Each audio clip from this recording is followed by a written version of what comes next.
Hello everyone, मैं देवेंद्र त्रिपाठी विज्ञान Vicks के ऑनलाइन प्लेटफॉर्म पे आप सभी का स्वागत करता हूं। हम लोग यहां पर मोस्ट एक्सपेक्टेड क्वेश्चंस की सीरीज चला रहे हैं, जिसमें से ये कोऑर्डिनेशन का लेक्चर होने जा रहा है और कोऑर्डिनेशन का भी ये सेकंड पार्ट है। जिन्होंने अभी इसका पहला पार्ट नहीं देखा है वो यूट्यूब पे ऑलरेडी अपलोडेड है, आप उसको जाके देख लीजिए। वहां पर भी जो CSIR नेट में आने वाले एक्सपेक्टेड क्वेश्चंस हैं, प्रोबेबिलिटी है, उनको हम लोगों ने वहां पर डिस्कस किया हुआ है। चलिए आइए वन बाय वन यहां पर से हम अपने क्वेश्चंस को एनालाइज करेंगे और मिलकर साथ में सॉल्व करेंगे। पहला क्वेश्चन आपकी स्क्रीन पर है। यहां पर से पूछा गया है the ligand group orbital participate in the sigma bonding in tetrahedral complexes. ये क्वेश्चन है आपका LFT से, ठीक है, लिगेंड फील्ड थियरी। यहां पर से किसके लिए पूछा गया है? टेट्राहेड्रल के लिए। तो आपको पता है कि जब हम बात करते हैं टेट्राहेड्रल जियोमेट्री की तो वहां पर से जीरेड और अनजीरेड नॉट मेंशन, ठीक है, नॉट मेंशन, यहां पर हम मेंशन नहीं करते हैं। इसके पीछे का तो रीजन पता ही होगा आपको, ठीक है, कि क्या होता है वहां पर आपका सेंटर ऑफ सिमेट्री प्रेजेंट नहीं होती है, तो हम जीरेड और अनजीरेड को पता ही नहीं कर सकते हैं कि वहां पे प्रेजेंट है या नहीं है, ठीक है। तो इसका मतलब क्या है, यहां पर से पहला ऑप्शन तो ऐसे ही एलिमिनेट हो जाएगा। कई बार आप लोगों ने देखा होगा ऑक्टाहेड्रल के लिए अगर स्प्लिटिंग डायग्राम बनाते हो तो यहां पर हम बोलते हैं ये T2G है और ये EG है। लेकिन अगर वही हम टेट्राहेड्रल के लिए बनाते हैं तो इसका नाम E और इसका नाम T2 रखते हो, ठीक है। यहां पर से जीरेड और अनजीरेड मेंशन नहीं होता है। सेकंड नंबर की बात अगर करते हैं तो जब भी हम यहां पर से पढ़ते हैं तो जो A1G या A2G कुछ भी है, A1G A2G इस तरह की जो ऑर्बिटल हैं उनमें कितनी ऑर्बिटल्स यूज हो रही होती हैं? 1 ऑर्बिटल्स, ठीक है। अगर आपका E1 E2 इस तरह का यहां पर से टर्मिनोलॉजी यूज हो रहा है, E1 E2 इस तरह, तो उसमें कितनी ऑर्बिटल्स होती हैं? वो हमारी 2 ऑर्बिटल्स का सेट होता है। अगर आपके पास T1U T2G T1G इस तरह का ऑर्बिटल यूज हो रहा तो उसका मतलब है वहां पर 3 सबसेल्स का यूज हो रहा है, ठीक है। इस तरह के टर्मिनोलॉजीज आपको तो पता ही होंगी, और अगर पता है तो एक बार देखिएगा यहां पर से जो आपके स्क्रीन पर है ये A1 है, इसका मतलब यहां पर कितनी ऑर्बिटल यूज हुई है? 1।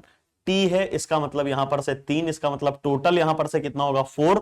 और कोऑर्डिनेशन नंबर ऑफ टेट्राहेड्रल जो है, कोऑर्डिनेशन नंबर जो टेट्राहेड्रल का 4 है, या कह लो स्टेरिक नंबर से भी अगर आप बात करोगे तो वो कितना है?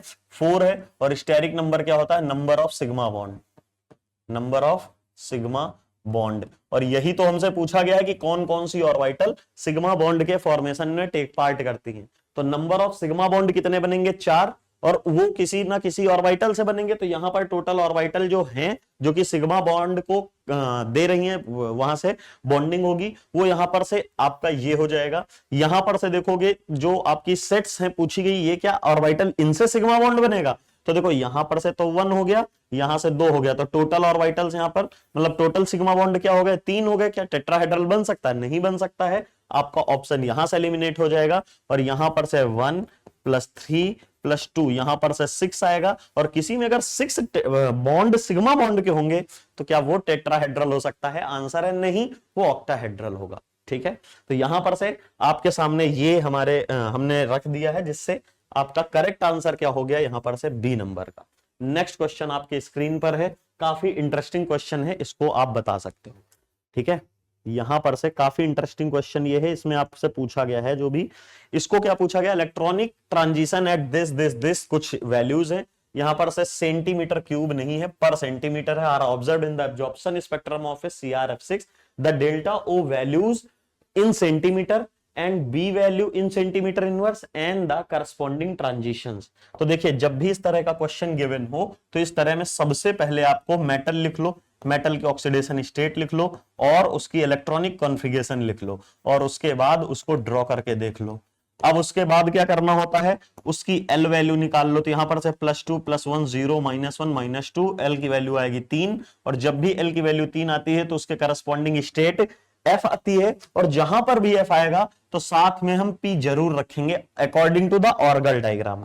उसके बाद यहां पर से स्पिन मल्टीप्लिसिटी की निकालते हैं, तो स्पिन की वैल्यू कितनी है? 3/2 है। स्पिन मल्टीप्लिसिटी का फॉर्मूला 2s+1 होता है, तो 2 × 3/2 + 1, तो यहां पर से स्पिन मल्टीप्लिसिटी कितनी आ गई? 4 आ गई है, ठीक है। तो यहां पर से 4 इसका हो गया, 4 ये हो गया है, ठीक है। अब यहां पर से बात आती है कि इसका स्पेक्ट्रा किस हिसाब से बनेगा। तो क्योंकि ये D3 सिस्टम है, D3 सिस्टम को हम बोलते हैं टू होल सिस्टम, और साथ में जियोमेट्री कैसी है, ऑक्टाहेड्रल है। तो यहां पर से जब टू होल के साथ में ऑक्टाहेड्रल आता है तो इसका जो स्पेक्ट्रा आता है वो कैसा होता है, इनवर्स स्पेक्ट्रा होता है। अब अगर आपको इसके बारे में और ज्यादा डिटेल में जानना है कि ये कैसे हमने डिसाइड कर लिया है कि होल है, ऑक्टाहेड्रल है, तो इनवर्स स्पेक्ट्रा होगा या नॉर्मल स्पेक्ट्रा होगा, या आप कहोगे ये सर इनवर्स स्पेक्ट्रा क्या होता है और नॉर्मल स्पेक्ट्रा क्या होता है, इसके लिए आपको YouTube पे हमारे बहुत सारे सेशंस पड़े हैं। कोऑर्डिनेशन का ही अभी जस्ट कुछ दिन पहले ही यहां पर YouTube पे सेशन कराया हुआ है, वहां पर से आप जाके देखोगे, ब्रह्मोस सीरीज नाम की YouTube पे आपको सीरीज मिलेगी, जिसमें मैंने खुद 5 घंटे 5.5 घंटे की वीडियो है, वहां पर से पूरा एक्सप्लेन कर रखा है कि ये इलेक्ट्रॉनिक ट्रांजिशंस कैसे देखे जाते हैं, वहां डिटेल में बता रखा है। ठीक है, 5 घंटे 5.5 घंटे की वीडियो है, या कोऑर्डिनेशन बाय देवेंद्र सर आप अगर सर्च करोगे तो वहां पर से 5 घंटे की जो वीडियो है उसमें देखोगे तो इसका डिटेल्ड एक्सप्लेनेशन मैंने वहां पे बता रखा है। जिन बच्चों को कॉन्सेप्ट नहीं आता उनके लिए, क्योंकि यहां पूरा कॉन्सेप्ट नहीं बता सकते हैं, तो यहां पर से इनवर्स स्पेक्ट्रा आएगा। अब इनवर्स स्पेक्ट्रा बनता कैसे है, ध्यान से देखिएगा। ग्राउंड स्टेट कौन सी होती है, 4f है, तो यहां पर से 4f रख दिया है, यहां से 4p रख दिया है। ग्राउंड अगर इनवर्स स्पेक्ट्रा है तो वो कैसा बनता है, कुछ ऐसा। फिर से मैं कह रहा हूं, जिन्हें नहीं समझ में आ रहा है कैसे हो रहा है, तो आप उस वीडियो में जाके देख सकते हो। 15 से 20 मिनट में मैंने विद क्वेश्चन डिटेल एनालिसिस की है। इलेक्ट्रॉनिक स्पेक्ट्रा से कोई भी क्वेश्चन कभी भी नहीं छूटेगा, मेरी आपसे मतलब एक तरह से मान लो कि गारंटी है। फिर यहां पर से क्या किस में टूटता है, यहां पर से 4A2G F में टूटेगा, 4T2G भी F में टूटेगा, और 4T1G F में टूटेगा, और 4T1G P में टूटेगा। यहां पर रिपल्सन हुआ होगा।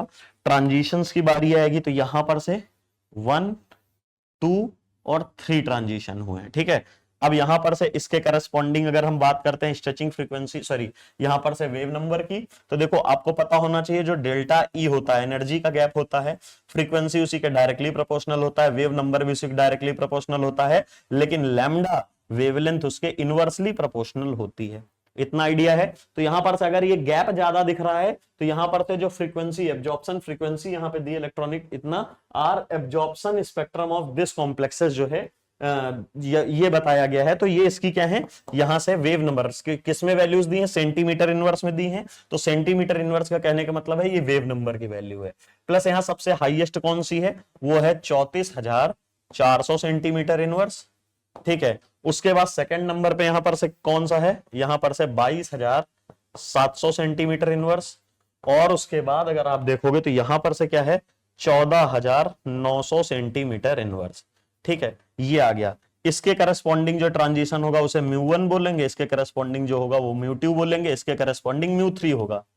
अब बारी आती है, यहां पर से पूछा था कि द डेल्टा ओ, तो याद रखना जब हम पढ़ते हैं टू होल ऑक्टाहेड्रल, तो इसमें जो डेल्टा ओ होता है वो क्या होता है, μ1 के बराबर ही होता है। जो भी हमारी μ1 की वैल्यू होती है वही हमारा डेल्टा ओ होता है। लेकिन अगर हम पढ़ते हैं टू इलेक्ट्रॉन इन ऑक्टाहेड्रल, ठीक है, उस समय जो हमारा डेल्टा ओ होता है वो क्या होता है, μ3 माइनस μ1। ठीक है, ये μ3 माइनस μ1 यहां पर से देखने को मिलता है। कब ये होगा, फिर से बोल रहा हूं, ये जब होगा जब आपके पास 2 इलेक्ट्रॉन के साथ में ऑक्टाहेड्रल होगा। लेकिन हमारा सिस्टम कैसा था, 2 होल के साथ में, तो जो भी डेल्टा ओ निकालना है वो क्या है, यहां पर से, क्योंकि ये 2 होल सिस्टम है, Cr+3 वाला सिस्टम क्या है, 2 होल इन ऑक्टाहेड्रल है, 2 होल ऑक्टाहेड्रल है, तो यहां का जो डेल्टा ओ है वो क्या हो जाएगा, μ1 के बराबर हो जाएगा। और μ1 हमारा गिवन क्या है, देख लो 14,900, और यही हमारा आंसर आ जाएगा। ठीक है, चेंज क्या होगा, चेंज कुछ नहीं है, यहां पर से 14,000 वाला आंसर लगा दोगे तो ये 2 कट गए। अब यहां पर से पूछा गया है ट्रांजिशन कौन सी होगी उसके corresponding the delta O and the corresponding transition. तो देखो ट्रांजिशन कौन सी हो रही है, 4A2G से 4T2G, 4A2G से लेके 4T2G। क्या आपको यहां पर बी वैल्यू कैलकुलेट करना पड़ा, तो आप कहोगे नो सर, यहां पर तो बी वैल्यू भी हमें कैलकुलेट नहीं करनी पड़ी। ये बी वैल्यू क्या है यहां पर से जब आपने कई बार सुना होगा कि हम लोगों से कहते हैं राका पैरामीटर, है ना, यहां पर से राका पैरामीटर कैलकुलेट करने के लिए, राका पैरामीटर बी वैल्यू। तो राका पैरामीटर का जो हमारा इस वाले सिस्टम के लिए फॉर्मूला होता है वो होता है 15b is equals to μ3 plus μ2 minus 3 μ1, ये है हमारा फॉर्मूला। ठीक है, अब आपके सामने सारी चीजें गिवन हैं, ऑलमोस्ट सारी चीजें गिवन है, μ1 की वैल्यू भी है, μ2 की भी वैल्यू है, तो यहां पर से ये हो जाएगा, प्लस μ3 की वैल्यू कितनी है 34,400 प्लस μ2 की वैल्यू कितनी है 22,700 माइनस 3 इंटू 14,900। ठीक है, अब यहां पर से अगर सॉल्व करोगे तो 15b इज इक्वल्स टू, इसको ऐड कर लो, कितना आ जाएगा 34,400 प्लस 22,700 इज इक्वल्स टू, ये हो जाएगा 57,100 और इसमें माइनस कर देंगे हम 57,100 हो जाएगा और उसके बाद 14,900 इंटू 3, तो यहां पर से माइनस 44,700, ये आ जाएगा 12,400। ठीक है, 12,400 और जैसे ही 12,400 आएगा तो यहां से b की वैल्यू कितनी हो जाएगी अपॉन में 15, ये हो जाएगा 826.6। ठीक है, ये वैल्यू आ गई जो कि हमारे गिवन वैल्यू से मैच भी कर रही है। यहां पर से ये देखो 830 था, अप्रॉक्स उसी के आसपास आ रहा है। ठीक है, तो यहां पर से इसको कैलकुलेट करने की जरूरत नहीं था, लेकिन फिर भी अगर आएगा तो याद रखना ये वाला हम कैलकुलेट कर सकते हैं। नेक्स्ट क्वेश्चन आपके स्क्रीन पर है, ध्यान से पढ़ना, इंपॉर्टेंट क्वेश्चन है और एमएसक्यू टाइप का इंपॉर्टेंट है। ठीक है, यहां पर से मैं ऑप्शन बना देता हूं, यहां पर से capital A B C D। ठीक है, यहां पर से ऑप्शन है D only, A, B and C, A and B, B and D, ये आपके सामने ऑप्शंस हैं। देखिए क्वेश्चन क्या पूछा था, which of the following spinels don't have the equal number of A+2 ion and B+3 ion in octahedral and tetrahedral void respectively. तो देखिए यहां पर से अगर आपको आइडिया हो स्पाइनल्स के बारे में, तो हम जब बात करेंगे स्पाइनल्स के बारे में तो देखिए यहां पर से दो तरीके की चीजें होती हैं। स्पाइनल FCC यूनिट में होता है, यहां पर से ऑक्टाहेड्रल वॉइड होती हैं 4 और टेट्राहेड्रल वॉइड होती हैं 8। ठीक है, अब इसके बीच में इसका जो फॉर्मूला होता है स्पाइनल्स का वो होता है M+2 और 2 मेटल M+3O4, ये कुछ ऐसे फॉर्मूला होता है जो कि 2 नेगेटिव में। अब यहां पर से क्या एक्चुअली में अगर ये कैसा होता, ये नॉर्मल स्पाइनल होता है, तो नॉर्मल स्पाइनल में ये दोनों की दोनों यूनिट कहां चली जाती हैं ऑक्टाहेड्रल में, और ये +2 वाली यूनिट कहां रहती है टेट्राहेड्रल में। तो यहां पर 2/4 इंटू 100 का यहां से करेंगे तो यहां पर से 50% ऑक्यूपाई होता है। यहां पर से एक मेटल आता है, टोटल 8 वॉइड होती हैं, टेट्राहेड्रल वॉइड्स लिख लेना ना, ये वॉइड्स होती है ऑक्टाहेड्रल, इंटू 100, तो यहां पर से जो आपका आता है वो 12.5% की ऑक्यूपेंसी आती है। ये क्या है ऑक्यूपेंसी।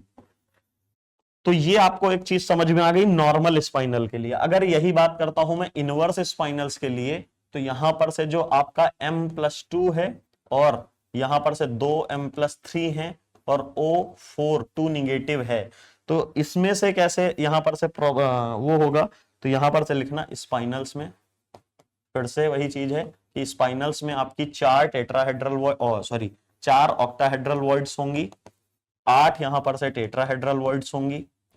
ठीक है, अब यहां पर से इनवर्स होने में क्या होता है, जो कंप्लीट इनवर्स होता है वो कहता है ये जो +2 वाला आयन है वो टेट्राहेड्रल में ना जाके वो ऑक्टाहेड्रल में आने लगता है, और जो ये एक इसका पार्ट है वो भी यहां आता है और ये भी यहीं जाता है। तो 1/8 इंटू 100, यहां पर से फर्दर क्या होता है आपका 12.5% की ही ऑक्यूपेंसी आती है, 12.5% की ऑक्यूपेंसी आती है।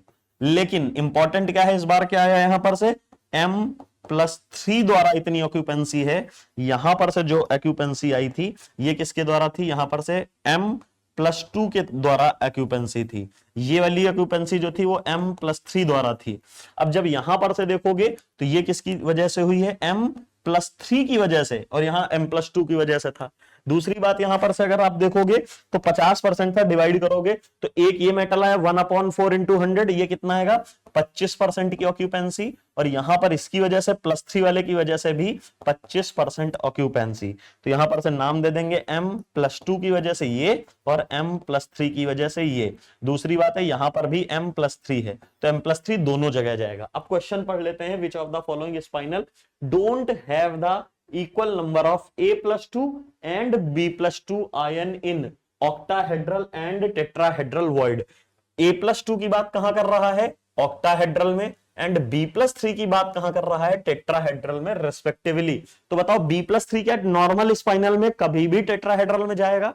आंसर है, ध्यान से देखो कि M+3 कभी टेट्राहेड्रल में जाता ही नहीं है, तो वो ये तो पूछ ही नहीं रहा है, ठीक है, मतलब वो ये स्टेटमेंट बता ही नहीं रहा है। किसमें ये जाता है, ये कहता है कि B+3 कब यहां पे जाता है, जब ये इनवर्स स्पाइनल हो। इनवर्स स्पाइनल में 50% मतलब एक जो मेटल M+3 है वो कहां जाता है, टेट्राहेड्रल में, और एक A+2 कहां जा रहा है, ऑक्टाहेड्रल में। यही स्टेटमेंट है। लेकिन यहां पे मेंशन किया गया था कि spinels in which of the following spinel don't, यहां पे लिखा है, ये क्या है हमारा, डोंट लिखा है। तो डोंट का मतलब ये जो कंडीशन गिवन है, यहां पर से गिवन कंडीशन है, इसको लिख लेना, गिवन कंडीशन फॉर, गिवन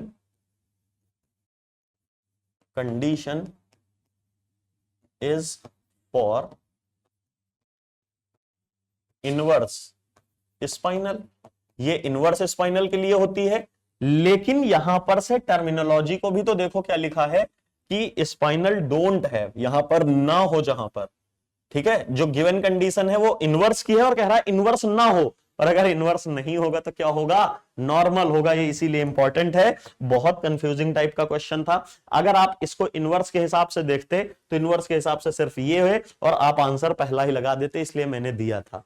अब यहां पर से देखो कि अब कौन से नॉर्मल होते हैं कौन से इनवर्स, हमें कैसे पता चलेगा।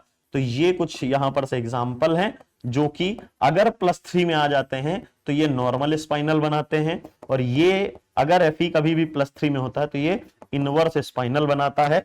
इन दोनों के ही अपने अपने एक एक्सेप्शन है, NiAl2O4, एक एक्सेप्शन ये है, और इसका क्या है, ZnFe2O4। यहां पर से ये सारे इनवर्स बनाता है, लेकिन ये कैसा होता है, नॉर्मल स्पाइनल। ये सारे नॉर्मल बनाते हैं, लेकिन ये कैसा होता है, inverse spinal, partial inverse spinal, lambda की वैल्यू 0.38। ठीक है, इतना अगर हो गया है तो देखो ये अब इतना हो गया, तो यहां पर सभी बच्चा कुछ पूछ सकते हैं जो नए हैं कि इसमें से कौन सा +2 में होगा। तो जो भी मेटल +3 में होते हैं वो जो भी मेटल 2 नंबर्स में होते हैं ना, वो किस ऑक्सीडेशन स्टेट में होते हैं, प्लस। तो देखो यहां पर से क्या है, ये वाला +3 में है, और अगर +3 में क्रोमियम होता तो कौन सा बनाता है, नॉर्मल स्पाइनल। हमसे पूछा क्या गया था, नॉर्मल ही तो पूछा गया था। मैंने बताया ना गिवन कंडीशन इनवर्स की है, और कह रहा है इनवर्स ना हो, इनवर्स ना हो तो क्या होगा, नॉर्मल होगा, नॉर्मल होगा तो पहला ही आंसर हो गया। फिर यहां पर से क्रोमियम फर्दर हमें कहा मिल गया, +3 में, और +3 में होता तो साफ लिख रहा है कि ये भी नॉर्मल स्पाइनल होगा, और ये भी हमारा आंसर हो जाएगा। थर्ड में यहां पर से कोबाल्ट, ऐसे इसको अगर ओपन करके लिखोगे तो CO2O4 ऐसे लिख सकते हो, और यहां पर से कोबाल्ट +3 में मिल गया 2 नंबर्स में, और ये फिर से क्या बनाएगा, नॉर्मल स्पाइनल। Fe2 में यहां पर से कौन, Fe+3 में है, और Fe+3 कभी होता है तो क्या बनाता है, इनवर्स स्पाइनल, एक्सेप्ट ZnFe2O4। तो ये नहीं हो सकता नॉर्मल, ये एक्चुअल में ही इनवर्स है। तो आंसर क्या होगा, ABC, और ABC option number B is your correct answer. चलिए नेक्स्ट क्वेश्चन, थोड़ा जल्दी से करने का प्रयास करेंगे, ठीक है, क्योंकि यहां पर से क्या है, आपका बहुत सारे क्वेश्चन रह जाएंगे नहीं तो। Select the correct order regarding the rate of electron transfer outer sphere for following.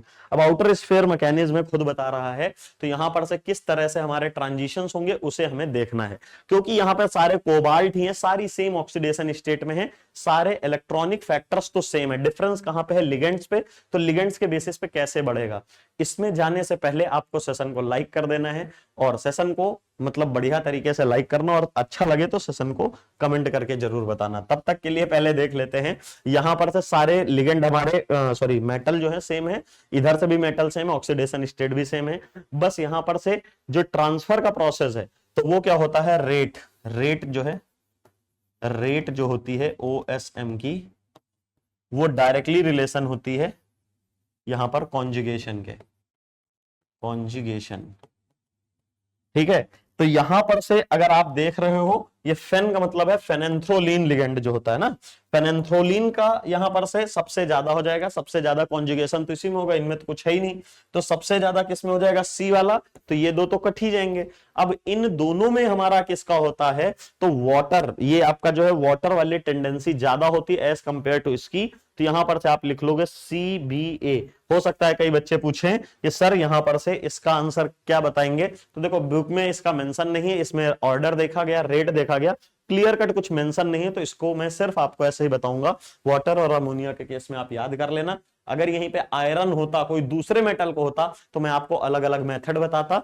इनमें दोनों में से इसकी क्यों ज्यादा हुई, रीजन बता रहा हूं, या यहां पर से और भी कह सकते हो पाई टू पाई स्टार ट्रांजिशन हुआ होगा, ऐसा कुछ नहीं तो आप इस तरह का बात कर सकते हो, ठीक है। पाई टू पाई स्टार ट्रांजिशन कैसे हुआ होगा, यहां पर से देखोगे कोबाल्ट +2 में है, कोबाल्ट +2 में है, लेकिन तीनों के तीनों यहां पर से लिगेंड कैसे हैं, ये आपके तीनों के तीनों लिगेंड कैसे हैं, यहां पर से फेन है, तो इस तरह के केस में तो आपका D7 तो बनेगा, लेकिन हाई स्पिन नहीं, लो स्पिन। अगर यहां पे दो ही फेन होते तो हाई स्पिन होता, एक फेन होता तो भी हाई स्पिन होता, लेकिन अगर तीनों यही आ जाते हैं तो ये कैसा बिहेव करने लगता है, स्ट्रॉन्ग फील्ड की तरह, और लो स्पिन कॉम्प्लेक्स बनता है।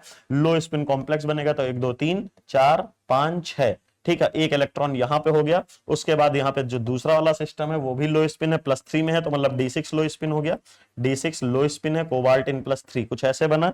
अब यहां पर से जो फेन है इसके पास भी पाई स्टार ऑर्बिटल है, इसके पास भी पाई स्टार ऑर्बिटल है, ये वाला एक्साइट करके यहां जाता है, उसके बाद यहां पर से फिर यहां पर से जंप मार जाता है, तो इसमें क्या हुआ है एक्चुअली में, pi star to pi star transition हुआ। फास्टेस्ट रेट इसलिए हुई है, जो कॉन्जुगेशन लिखा है, या यहां पर से रेट ऑफ OSM अगर मैं दिखा दूं, rate of outer sphere mechanism की, तो सबसे फास्टेस्ट किस में होती है, pi star to pi star वाले लिगेंडो में, फिर किस में होती है, यहां पर से नॉन बॉन्डिंग से नॉन बॉन्डिंग वाले लिगेंडो में, सॉरी कॉम्प्लेक्सेस में, फिर sigma star to sigma star वाले कॉम्प्लेक्सों में, सबसे लीस्ट होती है non bonding to sigma star वाले कॉम्प्लेक्सेस में। ये है ऑर्डर ऑफ रेट। तो यहां पर से अब कैसे पता चलेगा, ये तो मैंने दिखा दिया, पाई स्टार तब होगा जब लिगेंड वैसे होंगे, नॉन बॉन्डिंग वाले में क्या है, मतलब यहां पर से अगर आप समझो कि ये जो होती है LFT में हम पढ़ते हैं ना, ये जो ऑर्बिटल होती है नॉन बॉन्डिंग बोली जाती है, इसे सिग्मा स्टार बोला जाता है, इसे सिग्मा स्टार बोला जाता है, इसे नॉन बॉन्डिंग बोला जाता है। ये ऐसे एक्चुअली में क्या है, ये T2G है, ये EG है, ये EG है, ये T2G है, लेकिन यहां पर से हम लोग इसको मानते हैं। इवन कई बार इसे पाई सिमेट्री, ये ऑर्बिटल कैसी है, पाई सिमेट्री की होती है नॉन बॉन्डिंग को, तो ऐसे भी मान सकते हैं। अगर यहां पर से देखा है जो पाई टू पाई स्टार ट्रांजिशन, जो फेन वाला एग्जांपल दिया, ये पाई टू पाई स्टार ट्रांजिशन है। अगर यहां से इलेक्ट्रॉन जो है यहां जंप कर जाए तो इसे क्या कहेंगे, नॉन बॉन्डिंग से नॉन बॉन्डिंग, जो कि सेकंड रेट है। अगर यहां से इलेक्ट्रॉन यहां जंप हो जाए तो इसको क्या कहेंगे, यहां पर से आपका ये वाला जो है ये sigma star to sigma star transition है। और सबसे घटिया ट्रांजिशन कौन सा होगा, जहां सबसे ज्यादा एनर्जी लगेगी, मतलब नॉन बॉन्डिंग से यहां पर, इसीलिए सबसे पीछे रखा गया है। तो यहां पर से आपका आंसर ये वाला करेक्ट था। नेक्स्ट क्वेश्चन आपके स्क्रीन पर है, यहां पर से पूछा गया है कि which of the following statement is false for NiAl2O4 because we know that NiAl2O4 is an a partial inverse spinel। अभी पीछे दिखा के आए हैं, तो जो पार्शियल इनवर्स है तो एक तरह से इनवर्स मान लेते हैं, ये रहा, ठीक है। ये एग्जांपल बताया था कि इन सबका ये होता है, NiAl2 एक्सेप्शन है जो कि इनवर्स स्पाइनल होता है। तो यहां पर से इनवर्स स्पाइनल के करस्पॉन्डिंग की सारी बातें पढ़नी, और यहां पर से हमसे मेन बात पूछी थी फॉल्स स्टेटमेंट, इसे जरूर ध्यान दे लेना।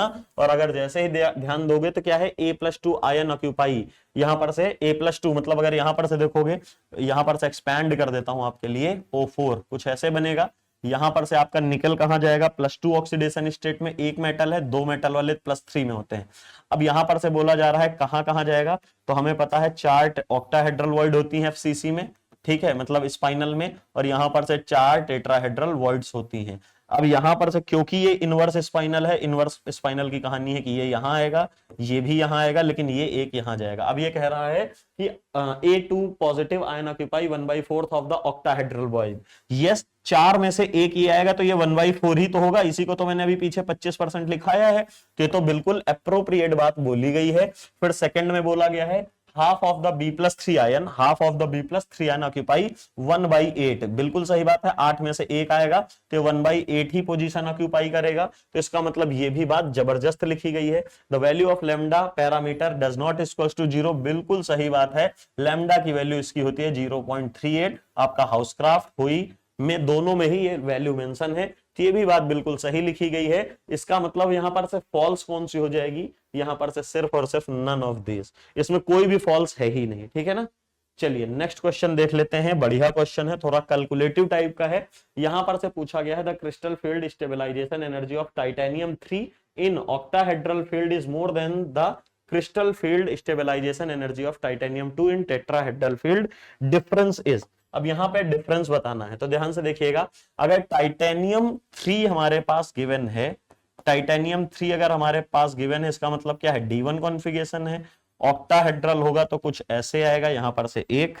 उसके बाद यहां पर से अगर मैं बात करता हूं टाइटेनियम +3 है फर्दर, लेकिन ये D1 हुआ और टेट्राहेड्रल है, ये क्या है, ऑक्टाहेड्रल है। अब यहां पर से टेट्राहेड्रल के लिए बनाना है तो आपके पास क्या आएगा, कुछ ऐसे आएगा। अब यहां पर से ये सारी चीजें ओके है। यहां पर खुद कह रहा है कि CFSE ऑक्टाहेड्रल की ज्यादा होगी as compare to tetrahedral. Check करते हैं। तो यहां पर से अगर आप CFSE कैलकुलेट करोगे तो -0.6 डेल्टा O आ जाएगा। इसमें तो कोई डाउट नहीं है। ठीक है, एक इलेक्ट्रॉन है, सॉरी -0.4। ठीक है, ओके। इस वाले में क्या होगा, CFSE is equals to -0.6 delta TD। ठीक है, ओके। अब क्योंकि हमको दोनों को कंपेयर करना है तो हमें एक रिलेशन हम लोगों ने पढ़ रखा है, del TD is equals to 4/9 delta O। ये CFT से सीख के आते हैं। क्या मैं इसको अप्लाई कर सकता हूं, यहां पर से अगर इसको अप्लाई करने आओगे तो एक डेल्टा TD हटाओगे तो क्या लगाना पड़ेगा वहां, 4/9 डेल्टा O। तो यहां पर से मैं लिखूंगा CFSE is equals to -0.6 into 4/9 delta O, है ना। तो यहां पर से CFSE कितनी आ जाएगी इसकी, यहां पर से 6 चौक 24, 0.6 इंटू 4/9, ये आ जाएगा 0.266, यहां पर से आ जाएगा। जैसे ही ये आ गया तो यहां पर से डेलो की फॉर्म में आ गया। अब बताया जा रहा है कि इसका डिफरेंस बता दो। तो यहां पर से अगर आप देखोगे, यहां पर से CFSE एनर्जी ऑफ इतना, क्रिस्टल फील्ड इतना इतना, एंड द डिफरेंसेस, मतलब यहां पर से अगर मैं CFSE का डिफरेंस निकालूंगा तो यहां पर से ये मॉड लगा लूंगा। अब मॉड लगाने के बाद ज्यादा वाली कौन सी है, ज्यादा वाली वैल्यू यहां पर से ये वाली दिख रही है। तो यहां पर से क्या हो जाएगा, -0.4। ठीक है, माइनस ये भी क्या है, -0.266। ठीक है, मॉड। तो यहां पर से CFSE इज इक्वल्स टू, यहां पर से जैसे ही माइनस करोगे इसमें तो आपको आंसर क्या मिलेगा, 134 शायद मिलेगा ना, 0.4 माइनस 0.266, 134 है ना। यहां पर से 0.134। ठीक है, तो ये होगा और यहां पर से माइनस साइन आ जाएगा। तो माइनस हम यहां पर से, क्योंकि ये देखो क्या लगा रहे हैं, मॉड। मॉड का क्या मतलब होता है, मॉड का मतलब अगर कोई वैल्यू उसके बाहर निकल रही है तो वो ऑलवेज पॉजिटिव होगी। चाहे पॉजिटिव होगी तो भी वो पॉजिटिव रहेगी, अगर निगेटिव भी है तो भी वो पॉजिटिव हो जाएगी। और ये किसके फॉर्म में निकलेगी, डेल O के फॉर्म में।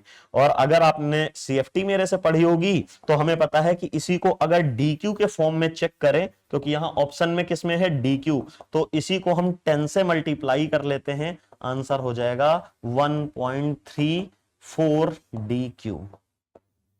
क्या समझ में आया, बहुत आसान सा मेथड है, कुछ नहीं है, 10 से मल्टीप्लाई कर दो तो 1.34, मतलब option number A is your correct.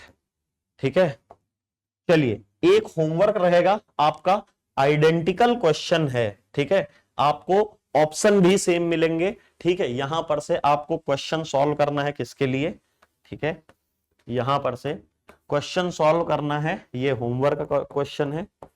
और इसमें आपको बताना, देखते हैं कि एक्चुअली में आप सीख पाए हैं कि नहीं, समझ पाए हैं कि नहीं।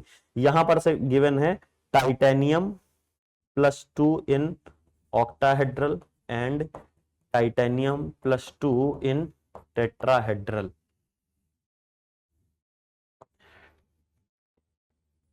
Calculate difference in CFSE। ठीक है, इसका डिफरेंस बताना है और ऑप्शन है ABCD।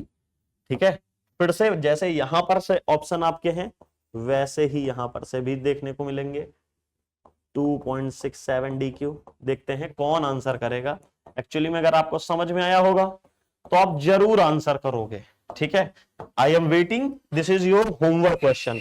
बिल्कुल आइडेंटिकल है, अगर +2 में है तो 2 इलेक्ट्रॉन हो जाएंगे। CFSE 0.6 की जगह 0.4 की जगह 0.8 हो जाएगी, इसकी 0.6 की जगह -1.2 हो जाएगा। मल्टीप्लाई वही होगा, जो भी वैल्यू आएगी यहाँ पे रखोगे, मॉड खोलोगे, यहाँ पर से मोड इसके खोल दोगे तो यहाँ पर से ये वैल्यू आएगी, यही हमारा आंसर हो जाएगा। 10 से मल्टीप्लाई कर दे।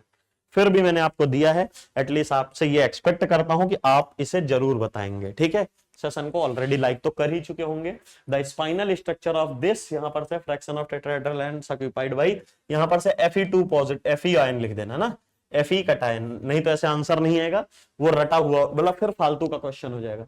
द स्पाइनल स्ट्रक्चर ये गिवन है, has a cubic close packing arrangement of the oxides ion, the fraction of the tetrahedral and octahedral side occupied by the Fe cations। Fe का क्या होगा? तो देखो अभी आज के एक सेशन में हमने बताया कि अगर कभी भी Fe+3 में है तो ये कैसा स्पाइनल बनाता है? इनवर्स स्पाइनल बनाता है, एक्सेप्ट Zn Fe2O4। तो क्या, क्योंकि ये कैसा बनाता है? Normal spinal. तो क्या ये एग्जांपल है? नहीं है, नहीं है। तो यहां पर से आपके पास क्या है? Fe है, Cr2 है, O4 है। दूसरी बात यहां पे क्या है दिख रहा है हमें साफ साफ, Fe भी +3 में है, सॉरी Fe कहां है? यहां पर से +2 में है, सॉरी। ठीक है, ये किस में है? +3 में। और जब भी क्रोमियम +3 में होता है तो ऑलवेज कैसा बनाता है? Normal spinal. और नॉर्मल स्पाइनल बनाता है, ठीक है, नॉर्मल स्पाइनल बनेगा तो ये दोनों के दोनों कहां पे आ जाएंगे?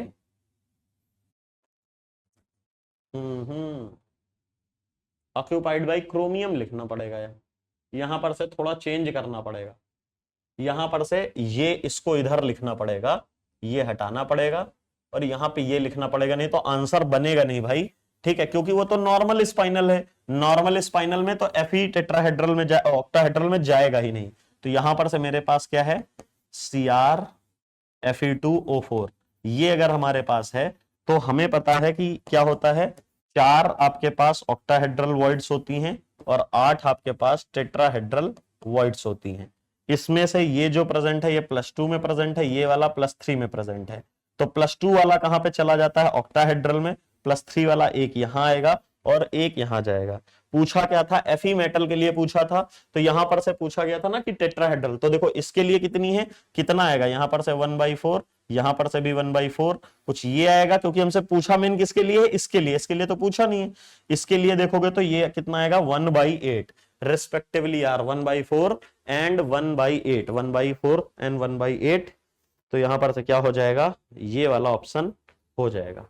क्यों, क्या पूछा था? द फ्रैक्शन ऑफ अच्छा देखो यहां पर से गलत हो जाएगा, मेरा जैसे गलत हो रहा है तो आपका भी गलत हो सकता है। The fraction of the tetrahedral and octahedral sides occupied by this respectively.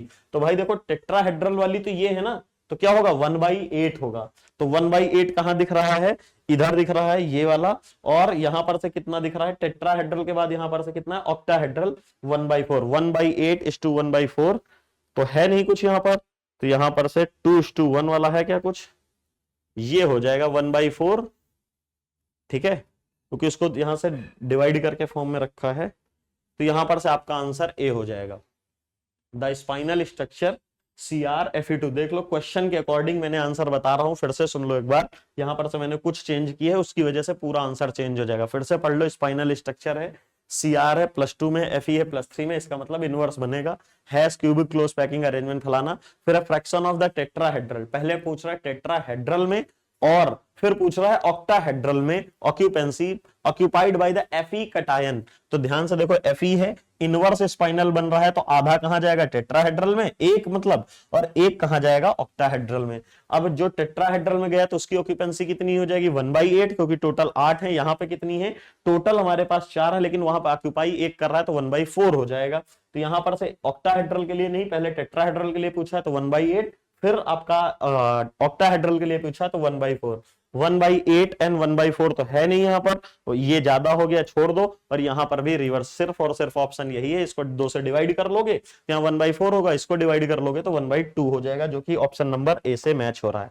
थोड़ा सा कॉम्प्लिकेटेड, खाली घुमाया हुआ क्वेश्चन है, यहां पर से होल थ्राइस से इसे लिख लेना, ठीक है। नेक्स्ट क्वेश्चन आपकी स्क्रीन पर है, जल्दी से यहाँ पे बताएंगे क्या है। The colour of the Cu phen, यहां पर से the colour of a Cu phen का whole thrice 2 positive ion is faint pink when this complex is reduced with a Zn the colour disappears. मतलब अगर आपके पास यहां पर से Cu फेन फेनोंथ्रोलिन है, अगर इसमें यहां पर से क्या है +2 ऑक्सीडेशन स्टेट में है, तो ये कलर्ड था, और जैसे ही आपने Zn से इसे रिड्यूस किया, Zn 2 पॉजिटिव +2 इलेक्ट्रॉन, तो यहां पर से क्या हो जाएगा Cu पेन का होल थ्राइस और खाली एक पॉजिटिव रह जाएगा। उस समय आपको क्या देखने को मिलेगा, ये कलर कैसा है यहाँ पर फेंट पिंक। फेंट पिंक कैसा होता है लाइट पिंक की तरह, जैसे ऊपर लिखा है इस तरह, या उसी को ही यहाँ पर से पेल पिंक कह सकते हो, लाइट पिंक कह सकते हो, या फेंट पिंक हो। लेकिन यहां पर से जैसे ही इलेक्ट्रॉन लगा डाल दिया तो ये कैसा हो गया कलरलेस हो गया। ऐसा कैसे हुआ होगा, देखिएगा यहां पर से, क्योंकि कॉपर किस में प्रेजेंट है 2 पॉजिटिव में है, 2 पॉजिटिव है मतलब D9 है, D9 है तो यहां पर DD ट्रांजिशन पॉसिबल है, ठीक है। यहां पर ये, तो यहां पर से इनमें से ये वाला इलेक्ट्रॉन, ये वाला इलेक्ट्रॉन, ये वाला कोई भी यहां ट्रेवल कर सकता है, ठीक है। इसमें से कलरलेस कैसे हो गया है, यहां पर से ऑलरेडी आपके पास क्या है सारे के सारे ट्रांजिशन मतलब ऑर्बिटल्स भरे हैं, और हमें पता है according to the Hund's rule जो होता है वो क्या कहता है कि या according to the Pauli's exclusion principle कि एक ऑर्बिटल में मैक्सिमम 2 इलेक्ट्रॉन भरे जा सकते हैं, वो भी अपोजिट स्पिन में। ऑलरेडी सब में भरे हैं तो कोई भी ट्रांजिशन पॉसिबल नहीं होगा, नो ट्रांजिशन। और अगर ट्रांजिशन नहीं होगा तो हमें पता है फिर कलर नहीं होगा, नो ट्रांजिशन, है ना, फिर इसीलिए नो कलर, इसीलिए कैसा है कलरलेस, ठीक है। यहां पे डीडी ट्रांजिशन हो रहा है, फेंट कलर किसकी वजह से आ रहा था डीडी ट्रांजिशन, तो आफ्टर रिडक्शन यहां पर से क्या हुआ है डीडी की ऑर्बिटल्स भर गई हैं।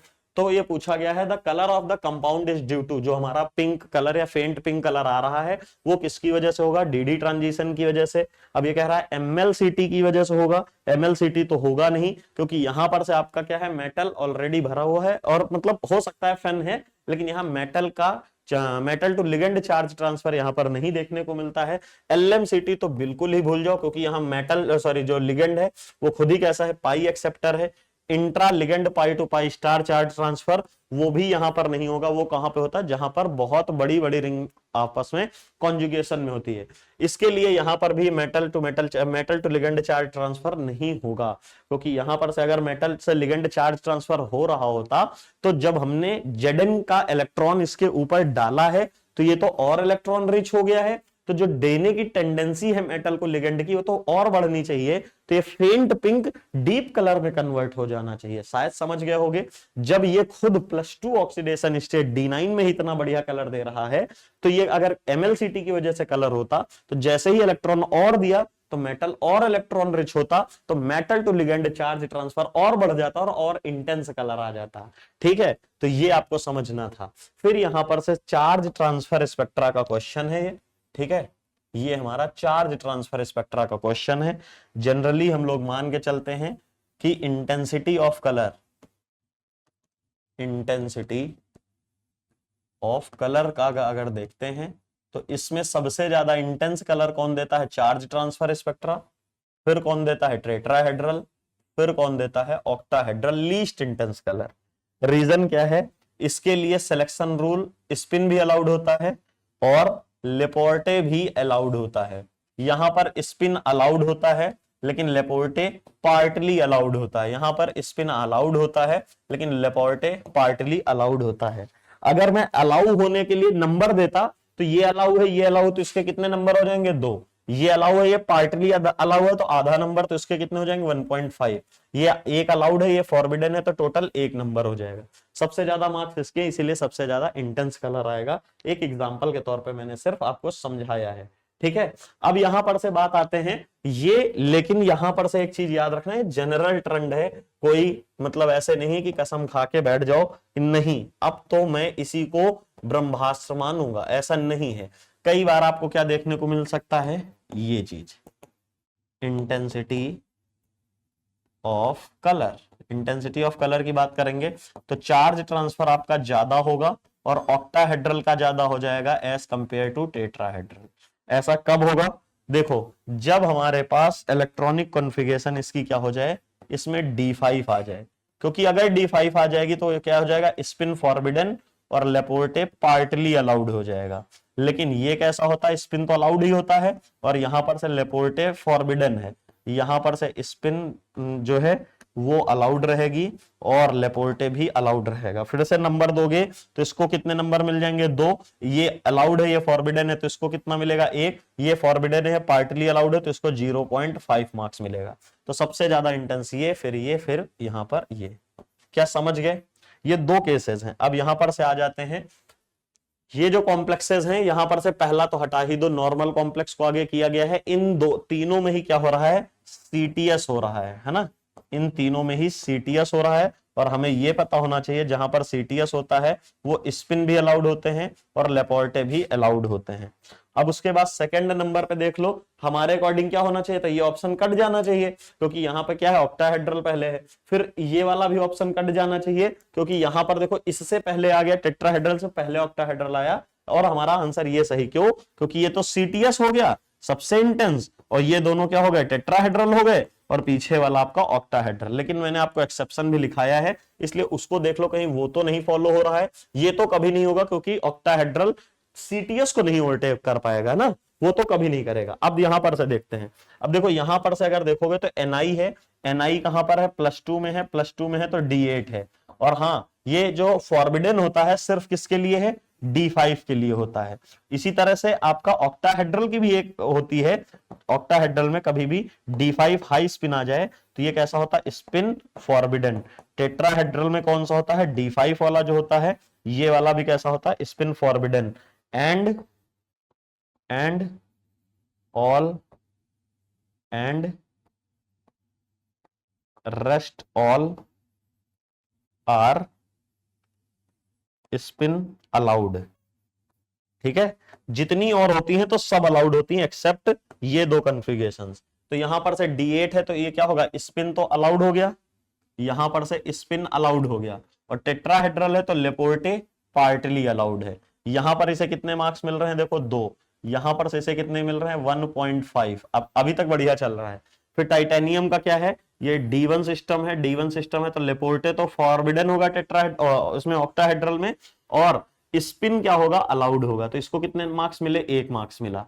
उसके बाद यहां पर से देखोगे तो Fe कहां पे है, +3 में है, Fe +3 में है, और +3 है तो इसका मतलब D5 है, और D5 है तो क्या होगा, स्पिन फॉरबिडन होगा, और लेपोर्टे पार्टली अलाउड होगा। तो इसके टोटल मार्क्स कितने बचने हैं, सिर्फ और सिर्फ 0.5।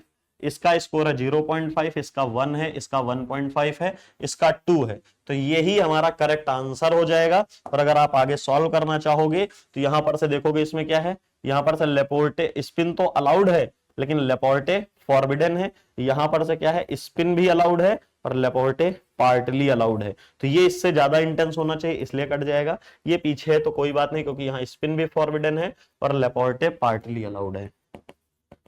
ठीक है, इसमें देखोगे यहां पर से ये वाला अलाउड है, लेपोर्टे पार्टली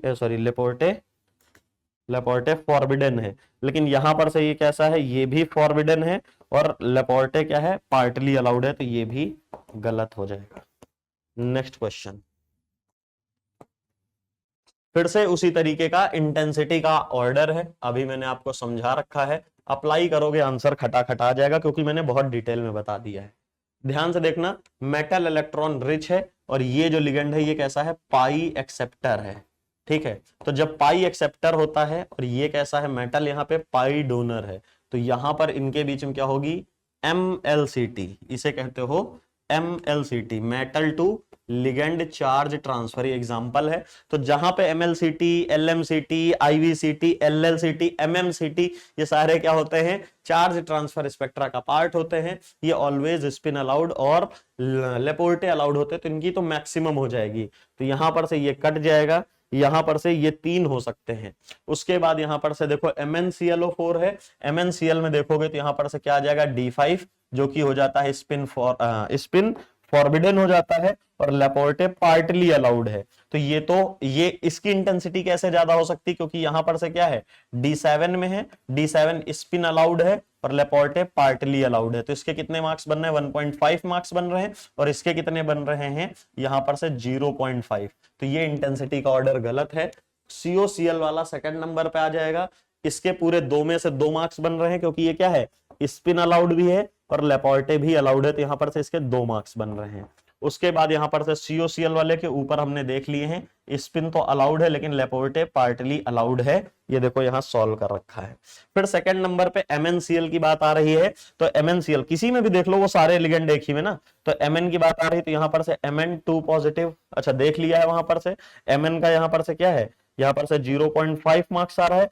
इससे तो कोबाल्ट आगे ही होगा, क्योंकि देखो कोबाल्ट में क्या है, यहां पर से +2 है, और +2 होने का मतलब क्या है, D7 है, और D7 है तो मतलब यह D7 वो भी हाई स्पिन है। तो यहां पर से क्या होगा, स्पिन तो अलाउड हो गया लेकिन लेपोर्टे यहां पर से फॉरबिडन है, फिर भी इसकी वैल्यू 1 आ गई है। तो इससे ज्यादा तो इंटेंस होगा ही। ये 3 कट गए तो सिर्फ एक ही आंसर बच रहा है, लगा के देख लेना। अब यहां पर से आ जाओ, देख लो इसकी ये वैल्यू आ गई। अगर इसके लिए देखोगे तो कोबाल्ट हमने देख लिया, इसकी वैल्यू 1 आ रही है। इसकी वैल्यू वहां से देख लिया है, ये 0.5 आ रही है, और इसकी ओवरऑल वैल्यू 0 आएगी। कैसे 0 आएगी, क्योंकि यहां पर से Mn कहां पे है, 2 पॉजिटिव में, मतलब D5 हाई स्पिन, और यही तो वो केस है जहां पर स्पिन भी फॉरबिडन हो जाती है और साथ में लेपोर्टे भी फॉरबिडन है। तो ओवरऑल इसके पास 0 मार्क्स आ जाएंगे। यही आंसर हमारा सही हो जाएगा। क्या समझ में आ रहा है कि बस मैं बोलता चला जा रहा हूं, आप ऐसे ही देखते चले जा रहे हो?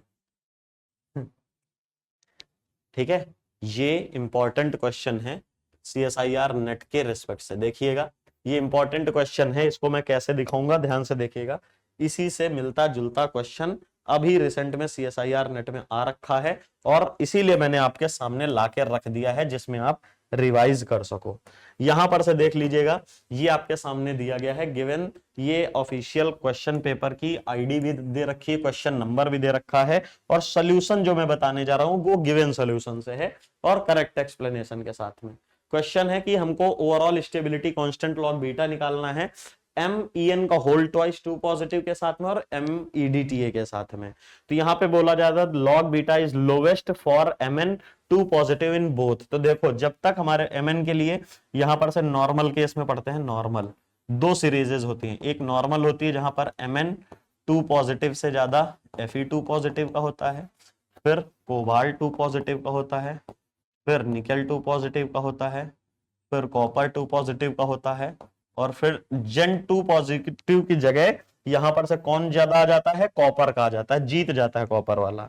ये नॉर्मल सीरीज है हमारी, नॉर्मल, और इसी को बोलते हो iron Irving William series, normal है ना। लेकिन बट along with JTD ये ऑर्डर यहां पर से चेंज हो जाता है। क्या चेंज होता है, MN2 पॉजिटिव से ज्यादा होता है Fe2 पॉजिटिव, फिर यहां पर JTD होने लगती है, तो ये हार जाता है, इससे हार जाता है आयरन से, और यहां पर से निकल से भी हार जाता है, और यहां पे इससे भी ज्यादा JTD किस में होती है, कॉपर में, तो वो इससे हार जाता है। तो ओवरऑल यहां पर से ध्यान से देखो, ये ऑर्डर, सॉरी ये वाला, यहां पर से ये जीत रहा था लेकिन ये यहां पर से हार रहा है, पहला। दूसरी बात है, कोबाल्ट जो है आयरन से यहां पर से जीत रहा था और यहां पर से हार रहा है। ये 2 चेंजेस आ रहे हैं। क्यों ऐसा हो रहा है, क्योंकि आपको पता होना चाहिए कि यहां पर से जो होता है वो EG1 JTD होती है, EG1 वाली JTD, और यहां पर से क्या होती है, EG3 वाली JTD, हाईएस्ट JTD।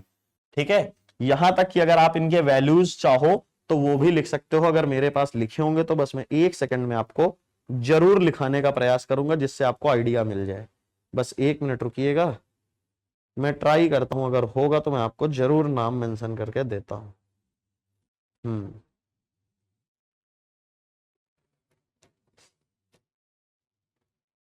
ठीक है, 1 मिनट रुक जाइएगा बस।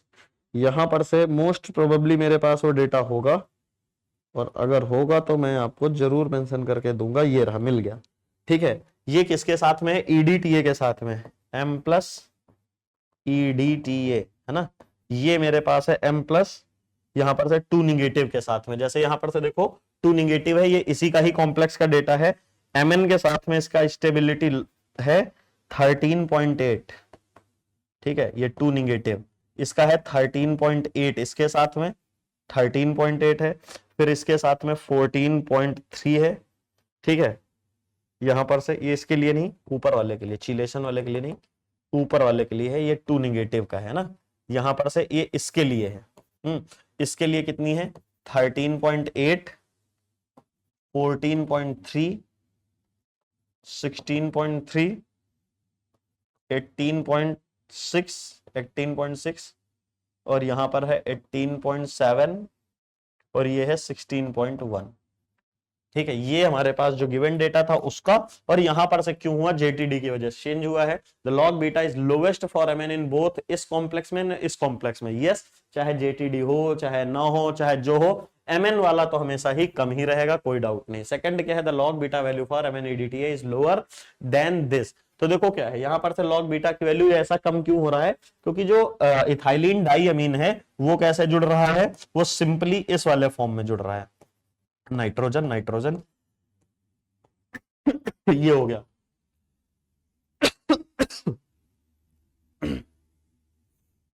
ठीक है, इसके लिए लोअर है। अब देखो, एक ये इसमें जुड़ रहा है और यहां पर से कोई भी मेटल ले लिया गया, मेटल तो मेंशन है नहीं। अब यहां पर से एक ऐसे, एक लिंक हुआ, एक ऐसे, एक ऐसे। इसमें ओवरऑल क्या है? ईडीटीए में 5-6 रिंग्स अलग अलग बनती है। इसमें कितनी रिंग है? 2 रिंग है। और हमें पता है जब भी एक से ज्यादा रिंग बनती है तो वो क्या होता है? ज्यादा स्टेबल। नॉर्मल कॉम्प्लेक्स से चिलेट कॉम्प्लेक्स स्टेबल क्यों होता है? क्योंकि वहां पे इंट्रोपी भी फेवर करती है और इंथैल्पी भी फेवर करती है। और हमने पढ़ा था जितनी ज्यादा रिंग्स होंगी उतना ज्यादा स्टेबल होगा, एक्सेप्ट कॉपर वाले केसेस में, क्योंकि वहां पर आपका बैड चिलेशन होगा, रिंग स्ट्रेन वगैरह। तो ये बात तो गलत है, क्योंकि इसमें more ring more stable, less ring less stable. तो ये गलत हो गया। The log beta values increases in the series from MN to ZN for both EDT and EN complexes. तो यहां पर से ये बात गलत है, क्योंकि हमें पता है जेडएन तक नहीं बढ़ती है, उसके बाद यहां से पहले ही रुक जाएगी, कॉपर की ज्यादा हो जाएगी, कंटिन्यूस बढ़ती नहीं जाएगी। फिर है the delta S remains nearly constant along the series. ये बात बिल्कुल सही है कि हम जब एक अलोंग द सीरीज की बात करेंगे तो चाहे इसके लिए और चाहे इसके लिए, चाहे इसके लिए, जो change in number of particle होता है वो सेम ही आता है। एग्जांपल के तौर पर यहां पर से मैं दिखाता हूं, MnEn का, सॉरी MnH2O का, MnH2O का होल 6 अगर है, ये 2 पॉजिटिव में है, यहां पर से मैं 3En डालता हूं तो प्रोडक्ट में निकलेगा MnEn का होल थ्राइस 2 पॉजिटिव, और यहां पर से 6H2O।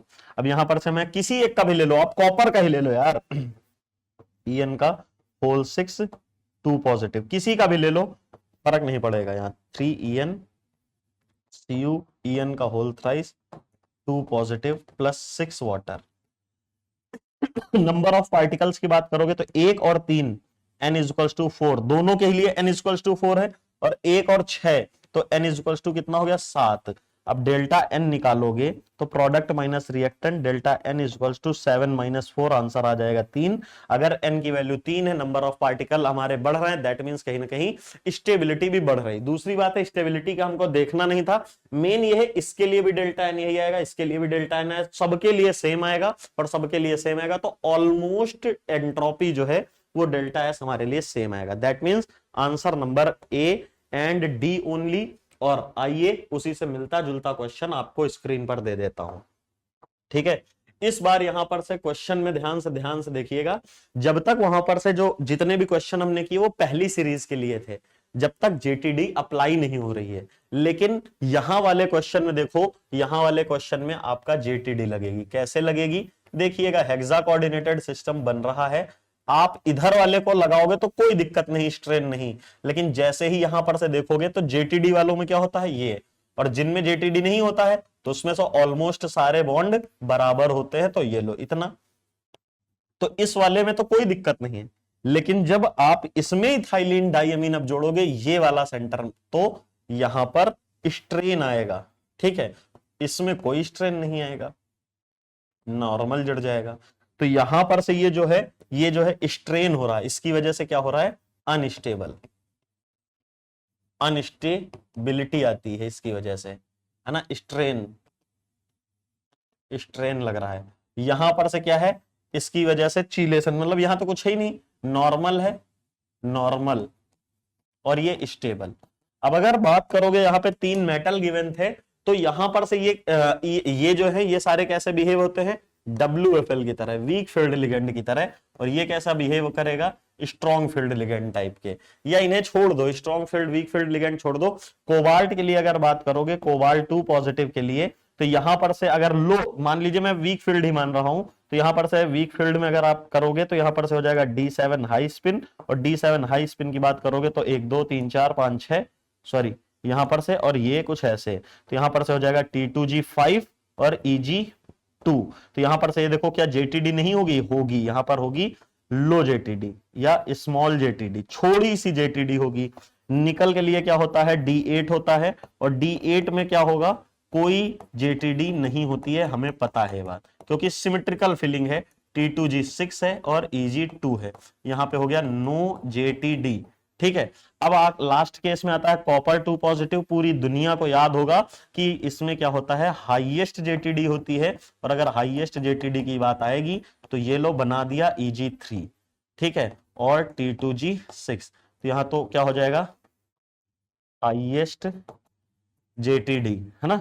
तो हाईएस्ट JTD का मतलब क्या है, इस बार हाई स्ट्रेन, हाई स्ट्रेन, ये और ज्यादा खींचेगा, वेरी अनस्टेबल, वेरी अनस्टेबल।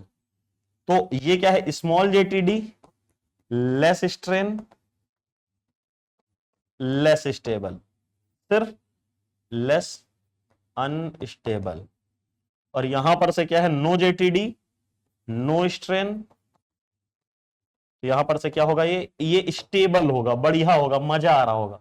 तो सबसे स्टेबल कौन सा होगा, यहां पर से ये, और इसके करस्पॉन्डिंग जो रेट दी गई है K1 K2 K3, तो यहां पर से निकल के कोबाल्ट के लिए बोला गया है K1, निकल के लिए बोला गया है K2, और यहां पर से कॉपर के लिए बोला गया है K3। सबसे ज्यादा स्टेबल लॉग कांस्टेंट किसका आएगा भाई, जितना ज्यादा आपका प्रोडक्ट बन रहा होगा उतनी ही ज्यादा यहां पर से इसकी वैल्यू आएगी रेट कांस्टेंट की। तो सबसे बेटर किसमें कन्वर्ट होना चाहेगा, K2 में, सबसे स्टेबल बॉन्ड बनाएगा। तो यहां पर से ये सब हट जाएंगे, सिर्फ एक ही ऑप्शन ऐसा था। फिर K1 वाला क्यों, क्योंकि यहां पे थोड़ा थोड़ा अनस्टेबिलिटी आ रही, तो कहेगा चलो प्रोडक्ट बना लेते हैं। और K3 वाला जो है वो तो रिएक्शन प्रोसीड ही नहीं करने देता है, क्योंकि वहां हाईली अनस्टेबिलिटी आ जाती है। नेक्स्ट क्वेश्चन आपके स्क्रीन पर है, ये भी यहां पर से आप देख सकते हैं।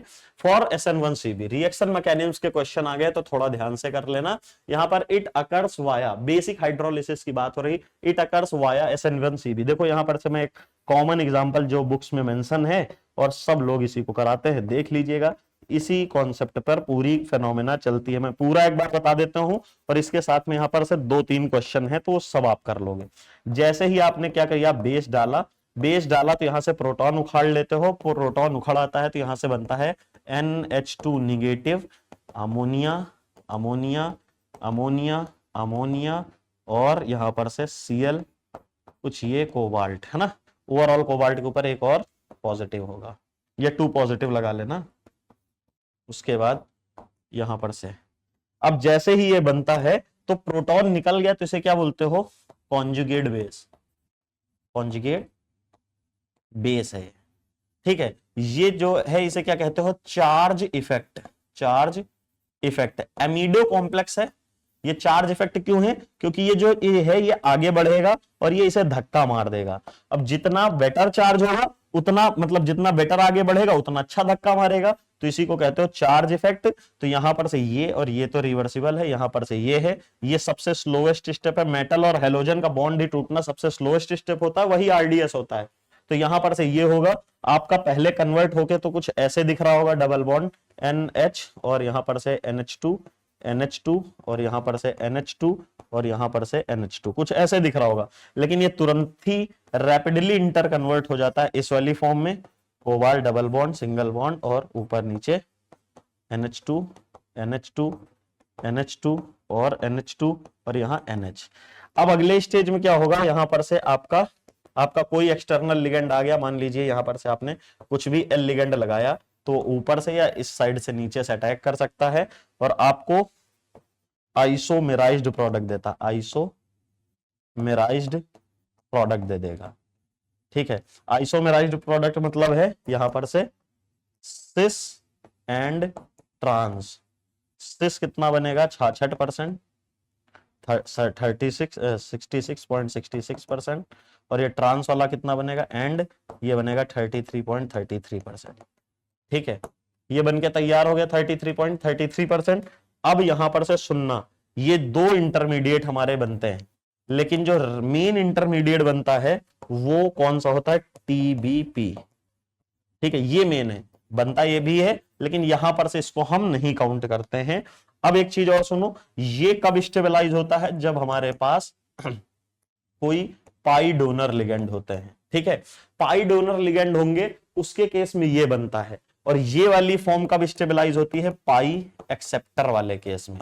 अगर पाई एक्सेप्टर वो है तो वहां पर मेजर प्रोडक्ट कौन सा बनेगा, ट्रांस प्रोडक्ट मेजर बनेगा, और अगर पाई डोनर है तो वहां पर सिस प्रोडक्ट मेजर बनेगा। ये याद रखना, अगर जैसे NO2 है ना, NO2 होगा तो आपका ट्रांस प्रोडक्ट मेजर होगा, और Cl OMe ऐसे हैं तो सिस प्रोडक्ट मेजर बनेगा।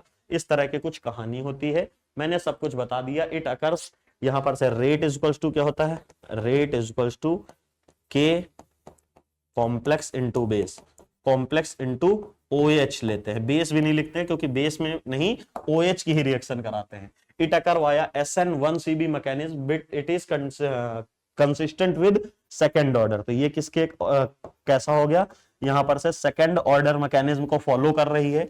अब कॉन्जुगेट बेस, इसी को ही, इसी मैकेनिज्म को तो क्या कहते हो, SN1CB कहते हो। कॉन्जुगेट बेस मैकेनिज्म, बाहर कॉन्जुगेट बेस जो बना वही रिमूव कर रहा है। फिर the charge effect in conjugate base enhances the removal of labile ligand. Yes, ये धक्का मार के बाहर कर देता, बिल्कुल सही बात कही गई थी।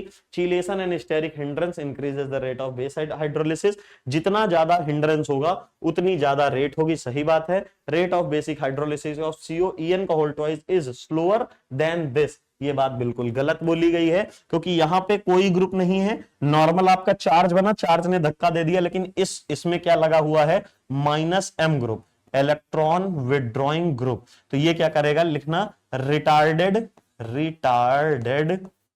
Charge effect, retarded charge effect, charge effect को कमजोर कर देगा। वो माइनस चार्ज बनना है तो अपने में विड्रॉ कर लेगा, और अगर ये जितना ज्यादा रहेगा उतना आसानी से धक्का दे देगा, लेकिन जब वो रहेगा ही नहीं तो वो खींच लेगा। आंसर क्या है इसका, A, B and C आपके स्क्रीन पे। नेक्स्ट क्वेश्चन है, reaction of this with occur by inner sphere mechanism, rate of reaction is determined by. तो यहां पर से ये रिएक्शन मैकेनिज्म में आप जब देखोगे तो क्वेश्चन बनके तैयार होता है NH3 का होल 5, और यहां पर से ये आपका आइसोनिकोटियानामाइड को मैंने X मान लिया है, यहां पर से क्रोमियम मान लिया है, यहां पर से H2O मान लिया है, यहां पर से होल 5 बनता है ओवरऑल कॉम्प्लेक्स पे 4। ठीक है, यहां पर से इस समय एक कहां पर है, इस समय अपनी +3 ऑक्सीडेशन स्टेट में है, ये +2 ऑक्सीडेशन स्टेट में है। अब ये क्या करता है, एक इलेक्ट्रॉन इधर देता है, फिर इससे आगे प्रोसीड होता है, इसे बोलते हो electron transfer step, electron transfer step. अब यहां पर से मैं L5 1 मिनट के मान रहा हूं, यहां पर से ये बन गया, यहां पर से क्रोमियम Y5 मान लो बन रहा है, और यहां पर से ओवरऑल +4 ही रहेगा, यहां पर से ऑक्सीडेशन स्टेट +2 में कन्वर्ट हो जाएगी और यहां +3 में, इतना बन गया। अब इसके बाद क्या होता है, ये पहले +3 में कैसे होता है, इनर्ट होता है, और ये कैसा होता है, यहां पर +2 में लेबाइल होता है। कैसे होगा, कहोगे सर मुझे बता दो, बहुत तेज से जानने की जरूरत है क्योंकि ये रिएक्शन मैकेनिज्म का क्वेश्चन है, वो भी रेडॉक्स का। तो इसके लिए फिर से मैं आपको एक सजेशन दूंगा, आप YouTube पे जाइएगा, लिख के coordination by Devendra Tripathi sir या त्रिपाठी सर जो भी डाल के देखोगे, उसमें 5 आवर की आपको 5.34 या ऐसे आवर की आपको वीडियो मिल जाएगी। उसमें मैंने इस चीज को भी डिटेल्ड तरीके से पढ़ा रखा है, तो आपको समझ में आ जाएगा। इवन हो सकता है ये वाला क्वेश्चन भी मिले, इसी की हेल्प से मैंने समझा रखा है, ठीक है। अब यहां पर से ये तो इनर्ट रहता है, कभी भी 4D 5D के मेटल हो किसी भी ऑक्सीडेशन स्टेट में तो आपका इनर्ट रहता है, लेकिन ये इनर्ट हो गया, है ना। जैसे ही अब इनर्ट हुआ है तो देखो ये पहले लेबाइल था, अब इनर्ट हुआ मतलब कमजोर से स्ट्रांग हो गया, और ये पहले भी स्ट्रांग था, अभी भी लिगेंड है यहां पर। तो होता क्या है, ये अपना लिगेंड अपने ही पास रखेगा, जाने नहीं देगा, पावर इसकी कम नहीं हुई, और कम नहीं होती है तो अगर लिगेंड खुद इधर आ जाए ना, तो उस समय पे हमारा जो स्टेप है, मतलब कहीं ना कहीं ये नहीं जाने दिया है, तो इस समय पे हमारा स्टेप जो होता है, इसी स्टेप को तोड़ने को ही हमारा क्या होता है, यही स्टेप क्या हो, आरडीएस स्टेप होता है।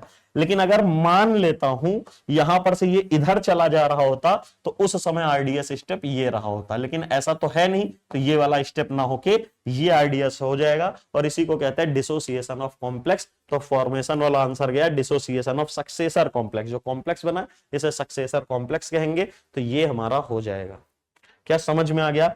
आरडीएस स्टेप में ये कब हो जाएगा, जैसे ऐसा कोई एग्जांपल, जैसे यहां पर रुथेनियम की जगह अगर कोबाल्ट या क्रोमियम लेते तो आपका आंसर यही होता, क्योंकि उस समय ये इनर्ट से लिबाइल में कन्वर्ट होता है, स्ट्रॉन्ग से वीक में। ये क्यों नहीं कन्वर्ट हुआ, क्योंकि 4D और 5D का मेटल है। लेकिन अगर यहाँ कोबाल्ट या क्रोमियम होता तो ये इनर्ट के बाद यहां पर +2 ऑक्सीडेशन स्टेट में लेबाइल हो जाते हैं, लेबाइल हो जाएंगे तो स्ट्रॉन्ग से वीक हो जाएंगे, ये वीक से स्ट्रॉन्ग हो जाएगा, तो इसके लिगेंड को जबरदस्ती खींच लेगा। तो उस समय जब ये ब्लैक वाली लाइन बनती तो उस समय electron transfer step is RDS, तो यहां पर आंसर नंबर 4 रहता। नेक्स्ट क्वेश्चन जो अभी मैंने पीछे समझाया है, ये कह रहा है कि ये देखो पीछे वाला कॉम्प्लेक्स है यहां पर से, है ना, पूरा वही कॉम्प्लेक्स है, N N N N N, ये लो बता दो भाई इसका आंसर क्या होगा। यहां पर से एल लिगेंड है, ठीक है, कोबाल्ट के साथ में एक्स है। अब यहां पर से जैसे ही ये निकल के गया तो ये इंटरमीडिएट स्टेज बन गई। अब यहां पर से एक ये इंटरमीडिएट स्टेज बन जाती है, और इसमें आइसोमेराइजेशन भी होती है, हमें पता है। तो यहां पर से कुछ ऐसे बनेगा, एल लिगेंड हो गया, और उसके बाद नाइट्रोजन हो गया, नाइट्रोजन हो गया, नाइट्रोजन हो गया, नाइट्रोजन हो गया। ये वाली स्पीसीज कब फेवर करती है, ये स्क्वायर पिरामिडल है, ये कब फेवर करती है, जब आपके पास पाई डोनर लिगेंड हो, ठीक है, जैसे OMe OH Cl, इस तरह के। ये वाली स्पीसीज हमारी कब फेवर करती है, अरे ये तो TBP है ना, ये TBP है, ठीक है। तो ये हो गया, ये स्क्वायर पिरामिडल है, ये कब फेवर करती है, ये वाली फेवर करती है जब हमारे पास स्ट्रॉन्ग पाई एक्सेप्टर लिगेंड हो, ठीक है, जैसे आपके पास NO2 CN, इस तरह के लिगेंड हो। तो यहां पर से आके देखते हैं, पूछा गया है कि ट्रांस वाला प्रोडक्ट था, उससे इससे इसमें जाना है, cis and trans, select the pair of ligand which lead to maximum percentage of trans, maximum percentage of trans. पहले हमें क्या बनाना है, ट्रांस एंड सिस प्रोडक्ट। तो इससे ऑलमोस्ट क्या बनता है, इससे ऑलमोस्ट, यहां पर से अगर आपने इस जगह नहीं ऐसे लिगेंड डाला तो almost trans product, almost trans product, मतलब यहां पर 100% के आसपास ट्रांस प्रोडक्ट ही बनेगा। लेकिन अगर आपने इसके ऊपर आपने लिगेंड डाला है, एल लिगेंड इसके ऊपर डाला है, तो यहां पर से सिस प्लस ट्रांस दोनों बनेंगे, ये 33% बनता है, ठीक है, और ये 66.6% बनता है, ठीक है। तो मेजर हमको पूछा गया है, तो ये क्या है, इसका मेजर प्रोडक्ट ये है, इसका मेजर प्रोडक्ट क्या है, ये हमारा ट्रांस है। तो हमसे पूछा गया था कि ट्रांस और सिस प्रोडक्ट, तो ट्रांस के लिए क्या चाहिए, पाई एक्सेप्टर लिगेंड चाहिए, NO2 CN, ऐसे सिस बनाने के लिए हमें जो चाहिए मेजर, वो TBP होना चाहिए, TBP के लिए पाई डोनर, OMe OH और Cl वगैरह। तो यहां पर से देखो इसके लिए ट्रांस के लिए क्या चाहिए, एक्सेप्टर टाइप का, Cl तो है नहीं, डोनर है, डोनर है, डोनर है, सिर्फ और सिर्फ एक्सेप्टर ये है, और साथ में देखो OH है, यहां Cl भी हो सकता था और OMe भी हो सकता था। नेक्स्ट क्वेश्चन आपकी स्क्रीन पर है, जल्दी से बता दीजिएगा। देखिएगा यहां पर से A2 और A2G ग्राउंड स्टेट किसकी होती है, तो देखो नॉर्मल स्पाइनल जो होता है, नॉर्मल स्पेक्ट्रा जो होते हैं, नॉर्मल स्पेक्ट्रा, उसकी स्प्लिटिंग में बता देता हूं। एक है नॉर्मल स्पेक्ट्रा, एक है इनवर्स स्पेक्ट्रा। नॉर्मल स्पेक्ट्रा जो होता है, यहां पर से F की कोई भी स्पिन मल्टीप्लिसिटी हो सकती है, P की भी कोई मल्टीप्लिसिटी हो सकती है, ये लीजिए। यहां पर से जब नॉर्मल में स्प्लिटिंग कराते हो तो कुछ ऐसे स्प्लिटिंग होती है, ठीक है, इसको बोलते हो T1G of P, T2G of P, sorry F, और ये हो जाएगा T1G ऑफ P, और यहां पर हो जाएगा A2G ऑफ F। जो भी इसकी स्पिन मल्टीप्लिसिटी होती वही इधर आती। ये इनवर्स में क्या होता है कुछ ऐसे, हाँ, ground state A2G, T2G, T1G, T1G of P, F, F, F, ठीक है, X, X, X, spin multiplicity वही रहेगी। अब देखो ग्राउंड स्टेट इसकी क्या है, T1G है, ये क्या है, A2G है। अगर मान लो ये ऑक्टाहेड्रल के लिए हम लोग लिख रहे थे तो, और ऑक्टाहेड्रल के लिए लिख रहे थे तो, मान लो अगर ग्राफ टेट्राहेड्रल के लिए होता तो यही क्या हो जाता, T1G ना होता, T1, और यहां F हो जाता, और X मल्टीप्लिसिटी होती है, किसके लिए होता, टेट्राहेड्रल के लिए। और अगर यहां टेट्राहेड्रल के लिए लिख रहे होते तो X A2 और B ब्रैकेट में F होता। तो ये किसके लिए है, टेट्राहेड्रल के लिए। अब देखो ग्राउंड स्टेट हमसे पूछा था A2 या A2G वाला, तो ये वाला कब मिलता है, जब भी इनवर्स स्पेक्ट्रा आता है। इनवर्स स्पेक्ट्रा कब आता है, देखो एक होता है ईओ रूल, है ना, ईओ रूल में यहां पर से 2 इलेक्ट्रॉन के साथ में अगर होल आ जाए, और 2 होल के साथ में, 2 इलेक्ट्रॉन के साथ में टेट्राहेड्रल आ जाए, या 2 होल के साथ में ऑक्टाहेड्रल की कहानी आ जाए, तब हमें ऐसा देखने को मिलता है कि ग्राउंड स्टेट A2G या A2X में मिलेगी। ग्राउंड स्टेट टर्म तब यही मिलेगी, कंफर्म है। तो चलिए फटाफट हम लोग देख लेते हैं, क्योंकि सबके तो स्पेक्ट्रा बना नहीं सकते हैं, शॉर्टेस्ट मेथड आपको बताने का। यहां पर से वेनेडियम कहां है, +3 में है, +3 में है, तो मतलब यहां पर से D2 होगा, D2 होगा तो 2 इलेक्ट्रॉन सिस्टम होगा, 2 इलेक्ट्रॉन के साथ में टेट्राहेड्रल होगा, तो ये तो पास हो जाएगा। इसमें क्या आ जाएगा, आपका A2 टाइप की ग्राउंड स्टेट आ जाएगी यहां पर से। ओके, वेनेडियम है, वेनेडियम इसमें +3 में है, और +3 है, इसका मतलब D2 है, D2 है मतलब ये 2 इलेक्ट्रॉन सिस्टम है, लेकिन इसमें क्या है, ऑक्टाहेड्रल है, तो यहां पर से तो नॉर्मल स्पेक्ट्रा मिलेगा, तो ये तो गलत हो जाएगा। नॉर्मल स्पेक्ट्रा मिलेगा तो इसकी ग्राउंड स्टेट T1G टाइप की होगी, यहां A2 होगी। तो जहां जहां पे VCl4 अगर दिया हो, और कहीं VCl4 और VBr4 एक ही तरह है, तो इसका भी ग्राउंड स्टेट एक ही आ जाएगा। 2 इलेक्ट्रॉन है तो स्पिन मल्टीप्लिसिटी 3, ठीक है, ये आ गया। अब यहां पर से निकल के लिए निकालोगे तो निकल कहां पर है, निकल +2 में है, D8 कॉन्फ़िगरेशन है, और D8 को कहते हो 2 होल सिस्टम है। 2 होल के साथ में क्या है, टेट्राहेड्रल है, तो ये तो इसकी तरह फॉलो ही नहीं हो रहा है, तो ये तो गया काम से ऑप्शन ही। आगे भी देखना, देख लेते हैं। कोबाल्ट का है यहां पर से +2 है, मतलब D7 है, D7 है मतलब 2 इलेक्ट्रॉन सिस्टम है, 2 इलेक्ट्रॉन विद ऑक्टाहेड्रल है, तो ये भी कभी नहीं हो सकता। इसकी ग्राउंड स्टेट T1G और साथ में 4 बनेगा, 4 T1G बनेगा। इसकी ग्राउंड स्टेट देखोगे तो यहां पर से 3 T1G बन जाएगा, 3 T1G, ठीक है। अब इसके बाद में टेट्राहेड्रल था ना, हाँ ठीक है, 3 T1G हो जाएगा। कोबाल्ट के लिए देखोगे तो कोबाल्ट फर्दर यहां पर से क्या आ जाएगा, कोबाल्ट इन +2 है, और अगर +2 में है तो यहां पर से D7 है, D7 है तो 2 इलेक्ट्रॉन है, और 2 इलेक्ट्रॉन के साथ में टेट्राहेड्रल, यही तो हमें चाहिए था, 2 इलेक्ट्रॉन के साथ में टेट्राहेड्रल चाहिए। और यहां पर से कितने एम्पेयर है, 4 एम्पेयर है, तो यहाँ 4A2 हो जाएगी ग्राउंड स्टेट इसकी। इसके लिए निकालोगे तो यहां पर से क्या आ जाएगा, Fe+3 में है, सॉरी Fe+2 में है, Fe+2 में है, तो यहां पर से D6 आ जाएगा। D6 जो होगा तो इसका तो निकलेगा ही नहीं, इसमें तो सिंपली इस तरह का स्पेक्ट्रा ही नहीं आएगा। इसकी ग्राउंड स्टेट क्या, देखो D6 है तो सिर्फ 1 इलेक्ट्रॉन है, तो L की वैल्यू कितनी हो जाएगी, F, तो F टर्म ही नहीं आएगी इसमें, तो इसमें मैक्सिमम L की वैल्यू 2 हो जाएगी, 2 हो जाएगा तो D आएगा, D होता है यहां पर से T2G और EG होगा, अनपेयर इलेक्ट्रॉन 1 है, तो आंसर यहां पर से इसकी ग्राउंड स्टेट टर्म 2T2G आ जाएगा। मतलब वो स्पेक्ट्रा ही नहीं है, तो बिल्कुल गंदी बात है इसकी। और लास्ट केस में ये वाला यही ऑप्शन हो जाएगा। फिर भी इसको सॉल्व कर लेते हैं। Ni है तो यहां पर से क्या हो जाएगा, Ni+2 है, जैसे ही +2 है तो ये D8 हो जाएगा, D8 हो जाएगा तो 2 होल सिस्टम हो जाएगा, 2 होल के साथ में ऑक्टाहेड्रल हो जाएगा, और हमें 2 होल के साथ में ऑक्टाहेड्रल ही चाहिए था। और जैसे ही इनवर्स स्पेक्ट्रा बनेगा तो इसमें क्या हो जाएगा, 2A2G हो जाएगा, ग्राउंड स्टेट टर्म इसकी 3A2G हो जाएगी। कहानी खत्म, यही आंसर था। चाहता तो शॉर्ट मेथड में भी आपको आंसर टिक लगा के भाग जाता, लेकिन वो करना नहीं था। यहां पर से सिलेक्ट द इनकरेक्ट स्टेटमेंट है, बेस के साथ में ध्यान से सुनना, यहां पर से इनकरेक्ट स्टेटमेंट सेलेक्ट करनी है, करेक्ट नहीं। Base hydrolysis of ammonia is an over order, इस वाले के साथ में सेकंड ऑर्डर है, where as CO(CN) is of first order. Yes, बिल्कुल सही है। इसमें बेस हाइड्रोलिसिस फर्स्ट ऑर्डर इसलिए हुई क्योंकि यहां पर से कोई एसिडिक प्रोटॉन नहीं, तो चाहे जितना बेस डाल लो कुछ भी नहीं हो सकता है, ठीक है। तो इसीलिए न्यूट्रल है, न्यूट्रल वाली फर्स्ट ऑर्डर होती। The rate of base hydrolysis follows the order NH2 और इसके साथ में, तो ये वाली स्टेटमेंट हमारी क्या हो जाएगी, यहां पर से सही हो जाए, यहां पर से ये है base hydrolysis of this is overall second order, इसका फर्स्ट ऑर्डर। ये तो सही स्टेटमेंट हो गई है। The rate of base hydrolysis follows the order. एक चीज बताना, यहां पर से ऑर्डर की बात हो रहा है, तो यहां पर से स्टेरिक हिंड्रेंस, अभी हमने पढ़ा था, स्टेरिक हिंड्रेंस जितना ज्यादा होगा तो लीविंग टेंडेंसी ज्यादा होगी। तो ये वाला तो सही है, क्योंकि न्यूट्रल से ज्यादा बेसिक होती है। दोनों बेसिक है, न्यूट्रल है, क्योंकि इसमें तो बेसिक प्रोटॉन, एसिडिक प्रोटॉन ही नहीं। लेकिन क्या प्रॉब्लम क्या आ रहा है यहां पर से,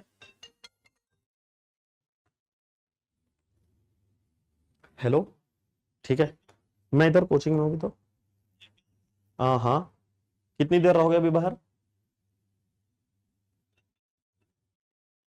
अच्छा, तो मैं भी आ जाऊंगा। कौन कौन है? अरे तो भाई मैं भी चल रहा हूँ ना, रुक जाओ। हाँ, ज्यादा देर नहीं लगाऊंगा, आ जाऊंगा जल्दी से ही। ठीक है, ओके, बाय। ठीक है, तो यहां पर से इसका ज्यादा होना चाहिए, तो ये स्टेटमेंट गलत हो गई। The rate of basic hydrolysis, yes, यहां स्टेरिक हिंड्रेंस वाले को ज्यादा प्रेफरेंस।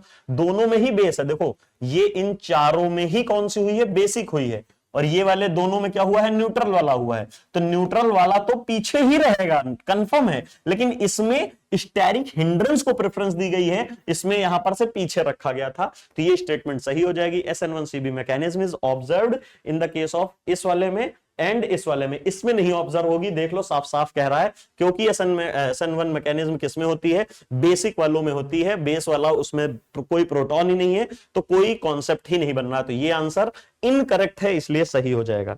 नेक्स्ट क्वेश्चन आप देख लीजिए, यहां पर कितने सारे बचे अभी, बस ज्यादा नहीं बचे हैं। यहां पे हम आ चुके हैं, ये रहा। ये PYQ देख लीजिएगा, हमारे क्वेश्चनों में 2 मार्क्स में ही आया हुआ है। आसान सा क्वेश्चन है। द करेक्ट स्टेटमेंट इथाइलिन डाइअमीन के लिए, यहां पर से अगर आपको ये इसका फॉर्मूला पता होता ना, तो सारी कहानी आपको पता होती। इसका फॉर्मूला है Na2FeCN का होल 5NO, ये है। और इसमें भी अभी भी आपको बहुत ज्यादा प्रॉब्लम क्रिएट हो जाएगी, जब तक आपको ये ना पता होता कि यहां पर से निकालोगे ना, तो क्या है 2 पॉजिटिव प्लस Fe का है x प्लस इसका होता है -1 इंटू 5।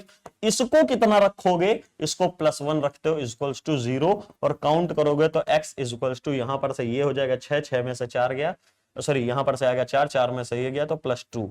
यहां पर से आयरन की ऑक्सीडेशन स्टेट कितनी आ गई है, +2, और जब भी आयरन +2 में होता है तो D6 होता है। साइनाइड जैसे लिगेंड है तो लो स्पिन होगा, लो स्पिन होगा तो कुछ ऐसे यहां पर देखने को मिलेगा। और यहां पर से क्या पूछा था, मैग्नेटिज्म पूछी गई थी, तो VBT के अकॉर्डिंग बता दोगे। VBT के अकॉर्डिंग अगर आप यहां पर से इलेक्ट्रॉन की फिलिंग करोगे, लो स्पिन कॉम्प्लेक्स है, क्योंकि यहां पर से साइनाइड है, स्ट्रॉन्ग फील्ड लिगेंड है, तो पेयर करा देगा, हाइब्रिडाइजेशन ऐसे हो जाएगा, और आंसर हो जाएगा sp3d2 आउटर ऑर्बिटल कॉम्प्लेक्स हो जाएगा, और सारे पेयर हो गए तो इसे क्या कहोगे, डाया मैग्नेटिक हो गया है। ठीक है, तो ये तो कंफर्म है। यहां पर से कह रहा CuF6 वाले में, मतलब यहां पर से कॉपर कहां है, +3 में है, मतलब D8 है। D8 है तो इसकी मैग्नेटिज्म देखोगे D8 वालों की, तो यहां पर से ये, और उसके बाद यहां पर से ऐसे।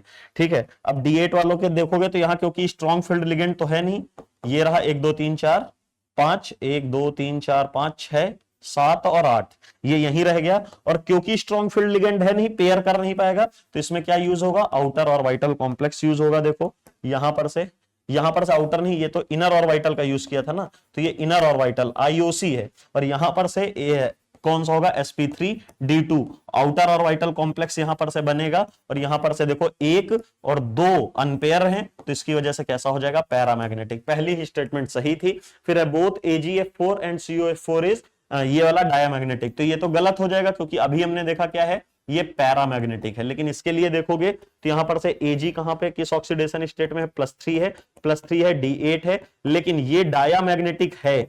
क्यों है, क्योंकि ये स्क्वायर प्लेनर कॉम्प्लेक्स होता है, और स्क्वायर प्लेनर कॉम्प्लेक्स का अगर मैं डायग्राम बनाऊं तो कुछ ऐसे बनता है, dx square minus Y square, dxy, dz square, dxz, dyz, है ना। यहां पर से कुछ ऐसे भर के आ गया है, तो यहां पर से ये डायामैग्नेटिक हो जाता है, ये हट गया। बोथ इस कॉम्प्लेक्स में इस कॉम्प्लेक्स आर पैरामैग्नेटिक, ये तो पैरामैग्नेटिक है।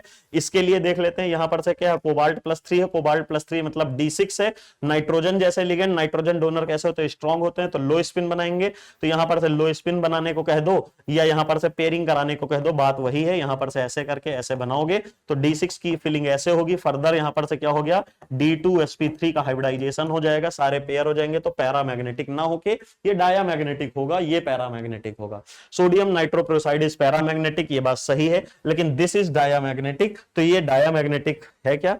यहां पर से सोडियम नाइट्रोक्लोराइड, अच्छा नाइट्रोक्लोराइड जो है वो पैरामैग्नेटिक ना होकर यहां पर से क्या है, डायामैग्नेटिक है, उधर सॉल्व किया है, और ये तो सच में पैरामैग्नेटिक है। इवन यहां पर से EN वाला मैंने ये देखो सॉल्व किया है, ये वाला देखो डायामैग्नेटिक है, सारे यहां पर से ये देखो पेयर्ड हैं, पेयर होते हैं तो डायामैग्नेटिक होता है। नेक्स्ट क्वेश्चन आपके स्क्रीन पर है, ये भी दिसंबर 2024 का 2 मार्कर क्वेश्चन है, छोटा सा है, आसान सा है। यहां पर से एक ये है और ये मैंने करा दिया है, ठीक है। चलिए यहां पर से देखोगे P3 इलेक्ट्रॉनिक टर्म्स है, ठीक है, P3 इलेक्ट्रॉनिक टर्म्स है, तो इसको हम 3 तरीके से पॉसिबल टर्म्स है होती हैं जिसको अरेंज कर सकते हैं। देखो जल्दी से, एक ये हो गया, एक ये हो गया, एक ये हो गया। मैक्सिमम क्या है, अकॉर्डिंग टू बचपन से जो पढ़ के आए हुंस रूल ऑफ मैक्सिमम मल्टीप्लिसिटी, एक हो सकता है ऐसे भर ले और एक ऐसे भर सकते हैं, इसके अलावा कोई यहां पर से नहीं है।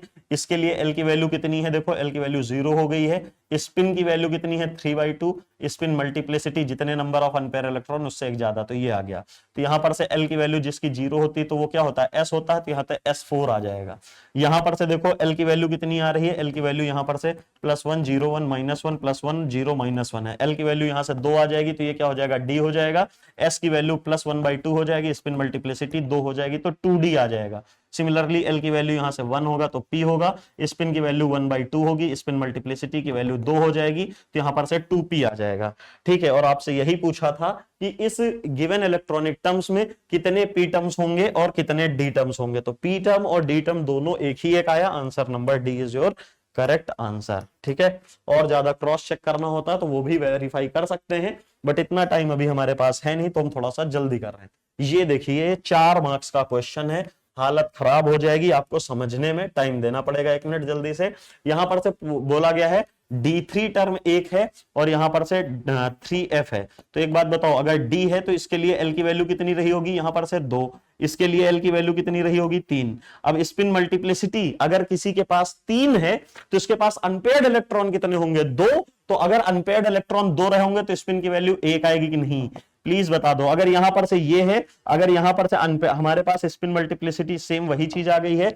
अब हमें पता है रसल संडर्स, देखो बोला गया है स्पिन ऑर्बिट कपलिंग का यूज करो, स्पिन ऑर्बिट कपलिंग बोलते हो या इसी को ही रसल संडर्स कपलिंग बोलते हो, रसल संडर्स कपलिंग भी बोलते हो, और इसी को ही एलएस कपलिंग भी बोलते हो, इसी को एलएस कपलिंग भी बोलते हो। इससे इन सबसे निकलता क्या है, इससे निकलती है J वैल्यू। J वैल्यू अगर निकालोगे तो इसके लिए यहां पर से अगर J वैल्यू निकालोगे तो J is equal to L minus S dot dot dot L plus S तक की वैल्यू निकालते हैं।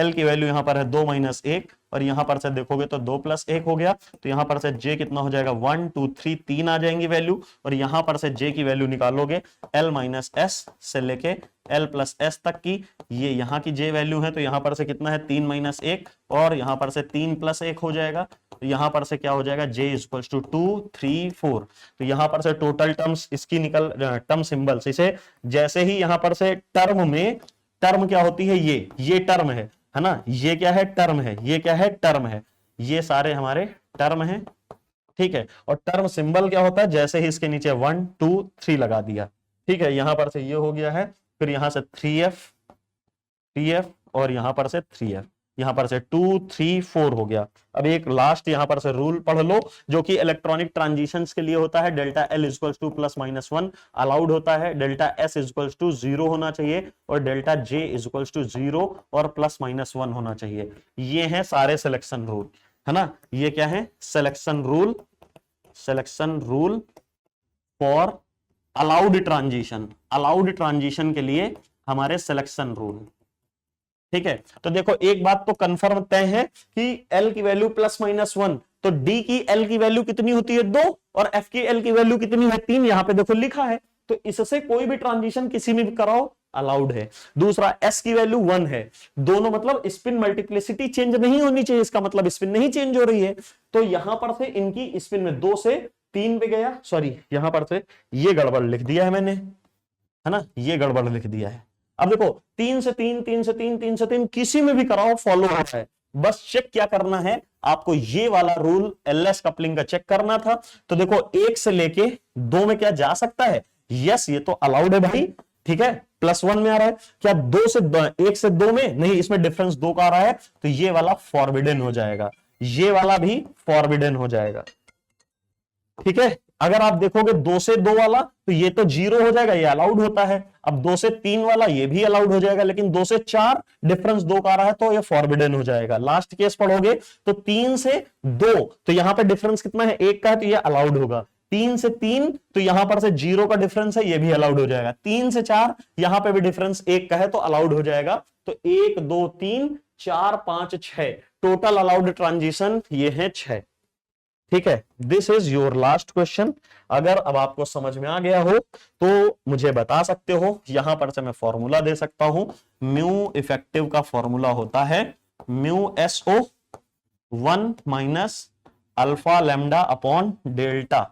देखते हैं कौन आंसर करके बताएगा। ठीक है, बस यहां पर से मैं आपको म्यू एसओ कैलकुलेट कर देता हूं, under root N N plus n+2 Bohr magneton. ये स्पिन ओनली का फॉर्मूला है। यहां पर से जो हमारे पास कॉम्प्लेक्स दिया है वो क्या है, क्रोमियम +3 है। क्रोमियम +3 मतलब D3 है, और D3 ऑक्टाहेड्रल में कैसे आता है, 1 2 3, n की वैल्यू यहां से 3 आ गई। इसी को कहते हो नंबर ऑफ अनपेयर्ड इलेक्ट्रॉन। यहां पर से फिल करोगे तो mu SO is equals to under root 3 Bohr magneton. यहां पर से mu SO is equals to under root 15 Bohr magneton, और mu SO is equals to 3.87 Bohr magneton.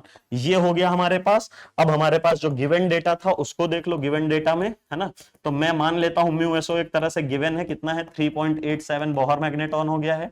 Alpha की वैल्यू, लैम्डा की वैल्यू, डेल्टा की value, तो देखो lambda की वैल्यू यहां पर से दी होगी 92 सेंटीमीटर इनवर्स है, 92 सेंटीमीटर इनवर्स है। डेल्टा की वैल्यू कितनी है, 17,400 सेंटीमीटर इनवर्स है। और बचा यहां पर से अल्फा, तो लिख लेना D3, जिनकी D3 या जिनकी ग्राउंड स्टेट टर्म जो होती है ए से या A2G वगैरह होती है, उसके लिए अल्फा की वैल्यू कितनी होती है, 4 होती है, तो यहां पर से 4 हो जाएगा।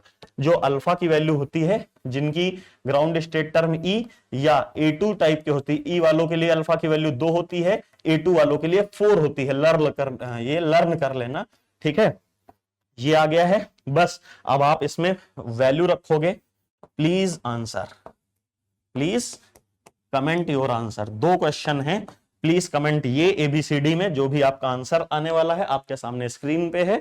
ये भी आपका क्वेश्चन तय हो गया है। ये गेट का है, लिख लेना ये क्या है, गेट 2025 का 2 मार्क्स का क्वेश्चन है। GATE 2025 2 marks question. ठीक है, एक ये होमवर्क है आपका, और एक दूसरा टाइटेनियम वाला जो मैंने दिया था उसका एक सिमिलर क्वेश्चन कराया है, दूसरा आपको करना था, ये रहा सेकंड क्वेश्चन। इसको भी आप बताओगे, जहां पर से हमने इसके लिए पूरी कैलकुलेशन की, सब कुछ समझा दिया है, सिर्फ आपको टिक लगाना है। आपसे हम्बल रिक्वेस्ट है, आप सेशन को लाइक जरूर कर देना, और अगर आपको समझ में आया हो तो कमेंट करके सेशन कैसा था प्लीज जरूर बताना। क्या कुछ चीजें आपको इंफॉर्मेटिव लगी कि नहीं, और इसका आंसर और लास्ट वाले क्वेश्चन का आंसर क्या होगा जरूर बताइएगा। आपके आंसर का वेट रहेगा। मिलता हूं नेक्स्ट सेशन में। Thank you so much guys.